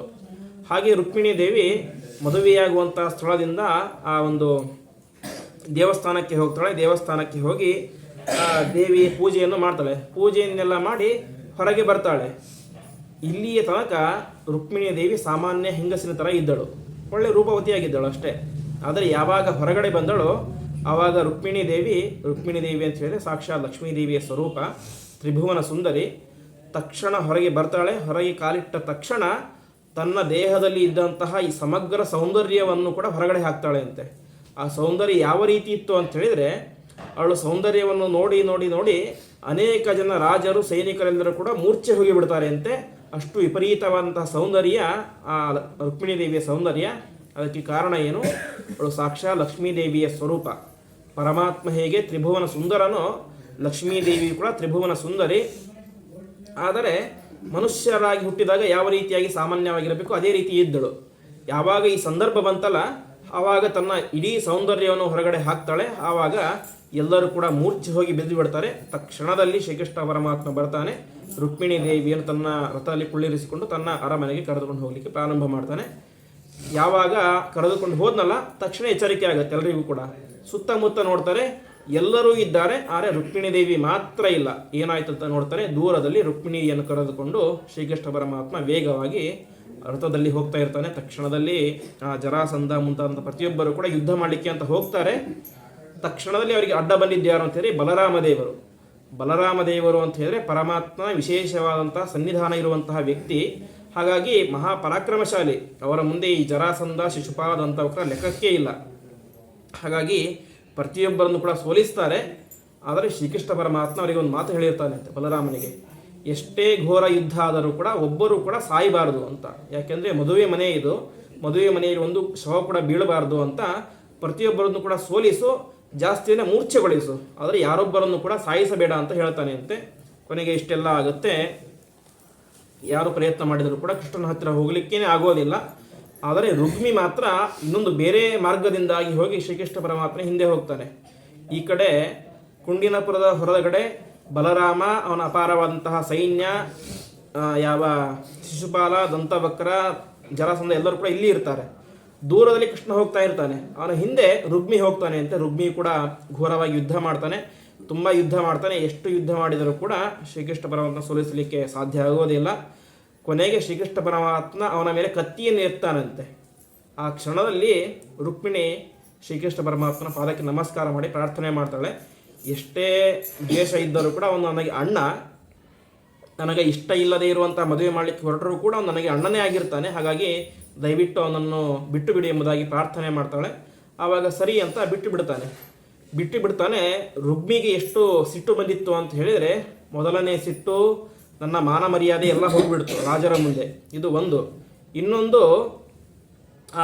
ಶಿಶುಪಾಲ ಒಂದು ವೇಳೆ ಶ್ರೀಕೃಷ್ಣ ಪರಮಾತ್ಮ ನನ್ನನ್ನು ಕೊಂದು ಬಿಟ್ಟಿದ್ರೆ ಒಳ್ಳೆಯದಾಗ್ತಿತ್ತು. ಯಾಕೆಂದರೆ ರಾಜರಿಗೆ ಜೀವಕ್ಕಿಂತ ಮರ್ಯಾದೆ ಜಾಸ್ತಿ ಅಂತೆ. ಹಾಗಾಗಿ ನನ್ನನ್ನು ಸಂಹಾರ ಮಾಡದೆ ನನಗೆ ಜೀವ ಭಿಕ್ಷೆಯನ್ನು ಕೊಟ್ಬಿಟ್ನಲ್ಲ ಅಂತ ಅವನಿಗೆ ತುಂಬ ಸಿಟ್ಟು ಬರುತ್ತೆ. ಸಿಟ್ಟು ಬಂದು ಅವನೇ ಮಾಡ್ತಾನೆ, ನಾನು ಇನ್ನು ಮುಂದೆ ನನ್ನ ನಗರವನ್ನೇ ಪ್ರವೇಶ ಮಾಡೋದಿಲ್ಲ ಅಂತ. ಅಂದರೆ ಕುಂಡಿನಪುರಕ್ಕೆ ರಾಜ ಅವನು, ಯಾರು ರುಕ್ಮಿ. ಅವನು ಸಂಕಲ್ಪ ಮಾಡ್ತಾನೆ, ನಾನು ಶ್ರೀಕೃಷ್ಣ ಪರಮಾತ್ಮನನ್ನು ಸಂಹಾರ ಮಾಡುವ ತನಕ ನನ್ನ ರಾಜ್ಯಕ್ಕೆ ಪ್ರವೇಶನೆ ಮಾಡೋದಿಲ್ಲ ಅಂತ. ಆ ಕುಂಡಿನಪುರದ ಹೊರಗೆ ಏನೋ ಒಂದು ಉದ್ಯಾನವನ ಇತ್ತಲ್ಲ, ಶ್ರೀಕೃಷ್ಣ ಪರಮಾತ್ಮ ವಾಸವಾಗಿದ್ದಂತಹ ಉದ್ಯಾನವನ, ಅದೇ ಉದ್ಯಾನವನದಲ್ಲಿ ಒಂದು ನಗರವನ್ನು ನಿರ್ಮಾಣ ಮಾಡ್ತಾನೆ ಅಂತ. ಅದಕ್ಕೆ ಭೋಜಕಟ ಎಂಬುದಾಗಿ ಹೆಸರು. ಆ ಭೋಜಕಟ ಎಂಬಂತಹ ನಗರದಲ್ಲಿ ತಾನು ಮುಂದೆ ವಾಸವಾಗಿರ್ತಾನೆ. ರುದ್ರದೇವರನ್ನು ಕುರಿತು ತಪಸ್ಸನ್ನು ಮಾಡಿ ಒಂದು ಧನಸ್ಸನ್ನು ಪಡಿತಾನೆ. ಮುಂದೆ ಮತ್ತೆ ಶ್ರೀಕೃಷ್ಣ ಪರಮಾತ್ಮನ ಮೇಲೆ ಯುದ್ಧ ಮಾಡಲಿಕ್ಕೆ ಅಂತ ಬರ್ತಾನೆ. ಗೆಲ್ಲಲಿಕ್ಕೆ ಸಾಧ್ಯ ಆಗೋದಿಲ್ಲ. ಹಾಗಾಗಿ ಅವನು ಸಾಯುವ ತನಕ ತನ್ನ ನಗರಕ್ಕೇ ಪ್ರವೇಶ ಮಾಡೋದಿಲ್ಲ ಅಂತೆ. ಹೊರಗಡೆಯೇ ಇನ್ನೊಂದು ಪ್ರತ್ಯೇಕ ನಗರವನ್ನು ನಿರ್ಮಾಣ ಮಾಡಿ ಅಲ್ಲಿ ತಾನು ರಾಜ್ಯಭಾರವನ್ನು ಮಾಡ್ತಾ ಇರ್ತಾನೆ. ಹೀಗೆ ಬಲರಾಮ ದೇವರು ಕೂಡ ಎಲ್ಲರನ್ನು ಕೂಡ ಸೋಲಿಸ್ತಾರೆ. ಸೋಲಿಸಿ ಯಾದವ ಸೈನ್ಯ, ಬಲರಾಮ, ಶ್ರೀಕೃಷ್ಣ ಪರಮಾತ್ಮ, ರುಕ್ಮಿಣಿ ಮತ್ತು ದಾರುಕ, ಹೀಗೆ ಎಲ್ಲರೂ ಕೂಡ ಸೇರಿಕೊಂಡು ಆ ದ್ವಾರಕಾ ಪರಮಾತ್ಮನ ನಗರಕ್ಕೆ ಬರ್ತಾರೆ. ನಗರಕ್ಕೆ ಬಂದಾಗ ಅಲ್ಲಿಗೆ ಆಗಲೇ ವಿಚಾರ ಗೊತ್ತಾಗ್ಬಿಟ್ಟಿರುತ್ತೆ. ಹಾಗಾಗಿ ಪ್ರತಿಯೊಬ್ಬ ಪ್ರಜೆಗಳು ಕೂಡ ಆ ನಗರದ ಹೊರಗಡೆ ಬಂದು ನಿಂತಿರ್ತಾರೆ ಹೆಬ್ಬಾಗಿಲಿನ ಹತ್ತಿರ. ಪ್ರತಿಯೊಬ್ಬರು ಕೂಡ ಕೈಯಲ್ಲಿ ಆ ಪೂರ್ಣ ಕಲಶ ಆರತಿ ಎಲ್ಲವನ್ನು ಕೂಡ ಹಿಡಿದುಕೊಂಡು ಆ ತಮ್ಮ ನಗರದ ಸೊಸೆಗೆ ಆರತಿಯನ್ನು ಮಾಡಿ ಕರೆದುಕೊಂಡು ಹೋಗ್ತಾರೆ. ಕರೆದುಕೊಂಡು ಬಂದು ಮಾರನೇ ದಿನ ಒಳ್ಳೆಯ ಮುಹೂರ್ತದಲ್ಲಿ ರುಕ್ಮಿಣೀ ದೇವಿ ಮತ್ತು ಶ್ರೀಕೃಷ್ಣ ಪರಮಾತ್ಮನ ವಿವಾಹ ಎಂಬುದಾಗುತ್ತೆ. ಆ ಸಂದರ್ಭದಲ್ಲಿ ಸಕಲ ದೇವಾನುದೇವತೆಗಳು ಕೂಡ ಬಂದಿರ್ತಾರೆ ಅಂತೆ. ಸಾಕ್ಷಾತ್ ಬ್ರಹ್ಮದೇವರು, ರುದ್ರದೇವರು ಪ್ರತಿಯೊಬ್ಬರು ಕೂಡ ತಮ್ಮ ತಮ್ಮ ಕೈಯಲ್ಲಿ ಆದಂತಹ ಒಂದು ಉಡುಗೊರೆಗಳನ್ನು ತಂದು ಆ ಶ್ರೀಕೃಷ್ಣ ಪರಮಾತ್ಮನಿಗೆ ಸಮರ್ಪಣೆಯನ್ನು ಮಾಡಿ ಆ ವೈಭವದಿಂದಾಗಿ ಆ ಶ್ರೀಕೃಷ್ಣ ಪರಮಾತ್ಮ ಮತ್ತು ರುಕ್ಮಿಣೀ ದೇವಿ ವಿವಾಹ ಎಂಬುದಾಗುತ್ತೆ. ಹೀಗೆ ಆ ರುಕ್ಮಿಣೀ ದೇವಿಯ ಕುತ್ತಿಗೆಗೆ ಶ್ರೀಕೃಷ್ಣ ಪರಮಾತ್ಮ ಮಾಂಗಲ್ಯಂ ತಂತುನಾನೇನ ಜಗಜ್ಜೀವನ ಹೇತುನ ಅಂತ, ಸಾಮಾನ್ಯ ಮನುಷ್ಯರ ಮದುವೆ ಆದರೆ ಮಮ ಜೀವನ ಹೇತುನ ಅಂತ ಹೇಳ್ತೇವೆ. ಯಾಕೆ? ನನ್ನ ಜೀವನಕ್ಕೆ ಇವಳು ಉದ್ಧಾರಕ್ಕೆ ಕಾರಣ ಆಗ್ತಾಳೆ ಅಂತ. ಆದರೆ ಶ್ರೀಕೃಷ್ಣ ಪರಮಾತ್ಮ ರುಕ್ಮಿಣೀ ದೇವಿಯನ್ನು ಲಕ್ಷ್ಮೀ ದೇವಿಯನ್ನು ವಿವಾಹ ಆದರೆ ಅದರಿಂದಾಗಿ ಶ್ರೀಕೃಷ್ಣ ಪರಮಾತ್ಮನ ಉದ್ಧಾರ ಏನಾಗೋದಿಲ್ಲ. ಯಾಕೆಂದರೆ ಶ್ರೀಕೃಷ್ಣ ಪರಮಾತ್ಮ ನಿತ್ಯ ತೃಪ್ತ, ಅವನಿಗೆ ಉದ್ಧಾರ ಆಗುವಂಥ ಅವಕಾಶಗಳೇ ಇಲ್ಲ. ಯಾಕೆಂದರೆ ನಿತ್ಯ ಯಾವಾಗಲೂ ಕೂಡ ಮೇಲೇನೇ ಇದ್ದಾನೆ. ಅದರಿಂದಾಗಿ ಲಕ್ಷ್ಮೀ ದೇವಿಯ ಉದ್ಧಾರ ಆಗುತ್ತೆ. ಅದಕ್ಕಿಂತ ಹೆಚ್ಚು ಯಾರಿಗೆ ಅಂತ ಹೇಳಿದ್ರೆ ಆ ಮದುವೆಯನ್ನು ನೋಡಿದಂತಹ ಸಮಸ್ತ ಜನತೆಗೆ, ಭಕ್ತರಿಗೆ ಆ ಮದುವೆಯ ಕಥೆಯನ್ನು ಕೇಳಿದಂತಹ ಅವನ ಭಕ್ತರಿಗೆ ಉದ್ಧಾರ ಆಗಲಿಕ್ಕೆ ಕಾರಣ ಆಗುತ್ತೆ. ಹಾಗಾಗಿ ಪರಮಾತ್ಮ ಜಗಜ್ಜೀವನ ಹೇತುನ ಎಂಬುದಾಗಿ ವೈಭವದಿಂದಾಗಿ ಈ ಕಡೆ ಎಲ್ಲ ಬ್ರಾಹ್ಮಣರು ಕೂಡ ಆ ಮಂಗಳಾಷ್ಟಕಾದಿಗಳನ್ನು ಪಾರಾಯಣ ಮಾಡ್ತಾ ಇರ್ತಾರೆ. ಅನೇಕ ಜನ ಸಾಕ್ಷಾತ್ ರುದ್ರದೇವರೇನೆ ವಾದ್ಯವನ್ನು ನುಡಿಸ್ತಾರೆ ಅಂತೆ. ವಾದ್ಯಕ್ಕೆ ಅಂತ ಬೇರೆಯ ಜನ ಬಂದಿರಲಿಲ್ಲ. ಸಾಕ್ಷಾತ್ ಮಹಾರುದ್ರದೇವರು ತನ್ನ ಗಣಗಳೊಂದಿಗೆ ಸೇರಿಕೊಂಡು ತನ್ನ ವಾದ್ಯವನ್ನು ನುಡಿಸ್ತಾರೆ. ಹೀಗೆ ಎಲ್ಲ ಬ್ರಾಹ್ಮಣರು, ಋಷಿಗಳು, ಮುನಿಗಳು ಎಲ್ಲರೂ ಕೂಡ ಆ ಮಂಗಲಾಷ್ಟಕವನ್ನು ಹೇಳಿ ವೈಭವದಿಂದಾಗಿ ಆ ಶ್ರೀಕೃಷ್ಣ ಪರಮಾತ್ಮ ಮತ್ತು ರುಕ್ಮಿಣೀ ದೇವಿಯ ವಿವಾಹವಾಗುತ್ತೆ. ಅನಂತರ ಅವರೆಲ್ಲರೂ ಕೂಡ ವೈಭವದಿಂದಾಗಿ ಜೀವನವನ್ನು ಮಾಡ್ತಾರೆ. ಮತ್ತು ಮುಂದೆ ಶ್ರೀಕೃಷ್ಣ ಪರಮಾತ್ಮ ಸತ್ಯಭಾಮಾದೇವಿ, ಜಾಂಬವತಿ ಮುಂತಾದಂತಹ ಅನೇಕ ರಾಜಕುಮಾರಿಯರನ್ನು ಮದುವೆಯಾಗ್ತಾನೆ. ಆದರೆ ಇವರೆಲ್ಲರಲ್ಲಿ ಪ್ರಧಾನಳಾದಂತಹ ವ್ಯಕ್ತಿ ಅಂತ ಹೇಳಿದರೆ ಈ ರುಕ್ಮಿಣೀ ದೇವಿ. ಯಾಕೆಂದರೆ ಉಳಿದ ಜನರಲ್ಲಿಯೂ ಕೂಡ ಲಕ್ಷ್ಮೀ ದೇವಿಯ ಸನ್ನಿಧಾನ ಇತ್ತು, ಸ್ವಲ್ಪ ಸನ್ನಿಧಾನ ಇತ್ತು ಮಾತ್ರ. ಅರೆ ಸಾಕ್ಷಾತ್ ಲಕ್ಷ್ಮೀ ದೇವಿಯೇನೇ ಹೇಗೆ ಶ್ರೀಕೃಷ್ಣ ಪರಮಾತ್ಮನೇ ಶ್ರೀಕೃಷ್ಣನಾಗಿ ಅವತಾರ ಮಾಡಿದ್ನೋ, ಹಾಗೆ ಲಕ್ಷ್ಮೀ ದೇವಿಯೇನೇ ಸಾಕ್ಷಾತ್ತಾಗಿ ಈ ರುಕ್ಮಿಣಿಯಾಗಿ ಅವತಾರ ಮಾಡಿದ್ದಳು. ಹಾಗೆ ಆ ರುಕ್ಮಿಣೀ ದೇವಿ ಮತ್ತು ಶ್ರೀಕೃಷ್ಣ ಪರಮಾತ್ಮನ ವೈಭವದ ವಿವಾಹ ಎಂಬುದು ಅಲ್ಲಿ ನಡೆಯುತ್ತೆ. ಹೀಗೆ ಇಂತಹ ಶ್ರೀಕೃಷ್ಣ ಪರಮಾತ್ಮನ ವಿವಾಹದೊಟ್ಟಿಗೆ ಇಂದಿನ ಪ್ರವಚನವನ್ನು ಶ್ರೀಕೃಷ್ಣಾರ್ಪಣಮಸ್ತು ಅಂತ ಹೇಳ್ತಾ ಇದ್ದೇನೆ. ವಿಶೇಷವಾಗಿ ಹರಿವಂಶ ಪುರಾಣದಲ್ಲಿ ನಾವು ಪ್ರಾರಂಭದಲ್ಲಿ ಕೇಳುವಂತೆ ಈ ಹರಿವಂಶ ಪುರಾಣವನ್ನು ಯಾರು ಶ್ರವಣ ಮಾಡ್ತಾರೋ ಅವರಿಗೆ ಆ ದೇವತೆಗಳೆಲ್ಲರೂ ಕೂಡ ವಿಶೇಷವಾಗಿ ಆಶೀರ್ವಾದ ಮಾಡ್ತಾರೆ. ಅಷ್ಟು ಮಾತ್ರ ಅಲ್ಲ, ಅಲ್ಲಿ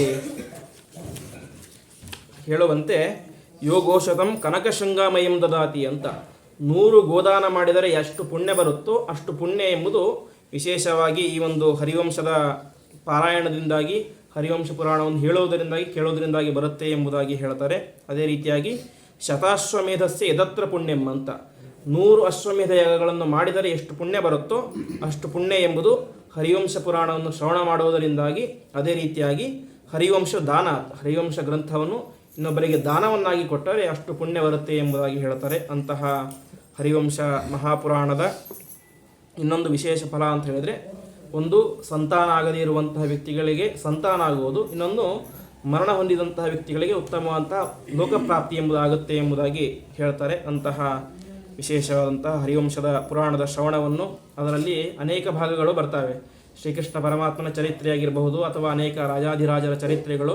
ಅದೇ ರೀತಿಯಾಗಿ ಶ್ರಾದ್ದವನ್ನು ಹೇಗೆ ಮಾಡಬೇಕು, ಆ ಪಿತೃದೇವತೆಗಳು ಅಂದರೆ ಯಾರು, ಅವರ ಸ್ವರೂಪ ಹೇಗಿದೆ, ಅವರ ಮಕ್ಕಳು ಯಾರು, ಆ ಮಕ್ಕಳಿಂದಾಗಿ ಹೇಗೆ ಮತ್ತೆ ವಂಶ ಮುಂದುವರಿಯಿತು ಅಂತ ಅನೇಕ ರಾಜಾಧಿರಾಜರ ಎಲ್ಲರ ಕಥೆಯನ್ನು ಹೇಳ್ತಾರೆ.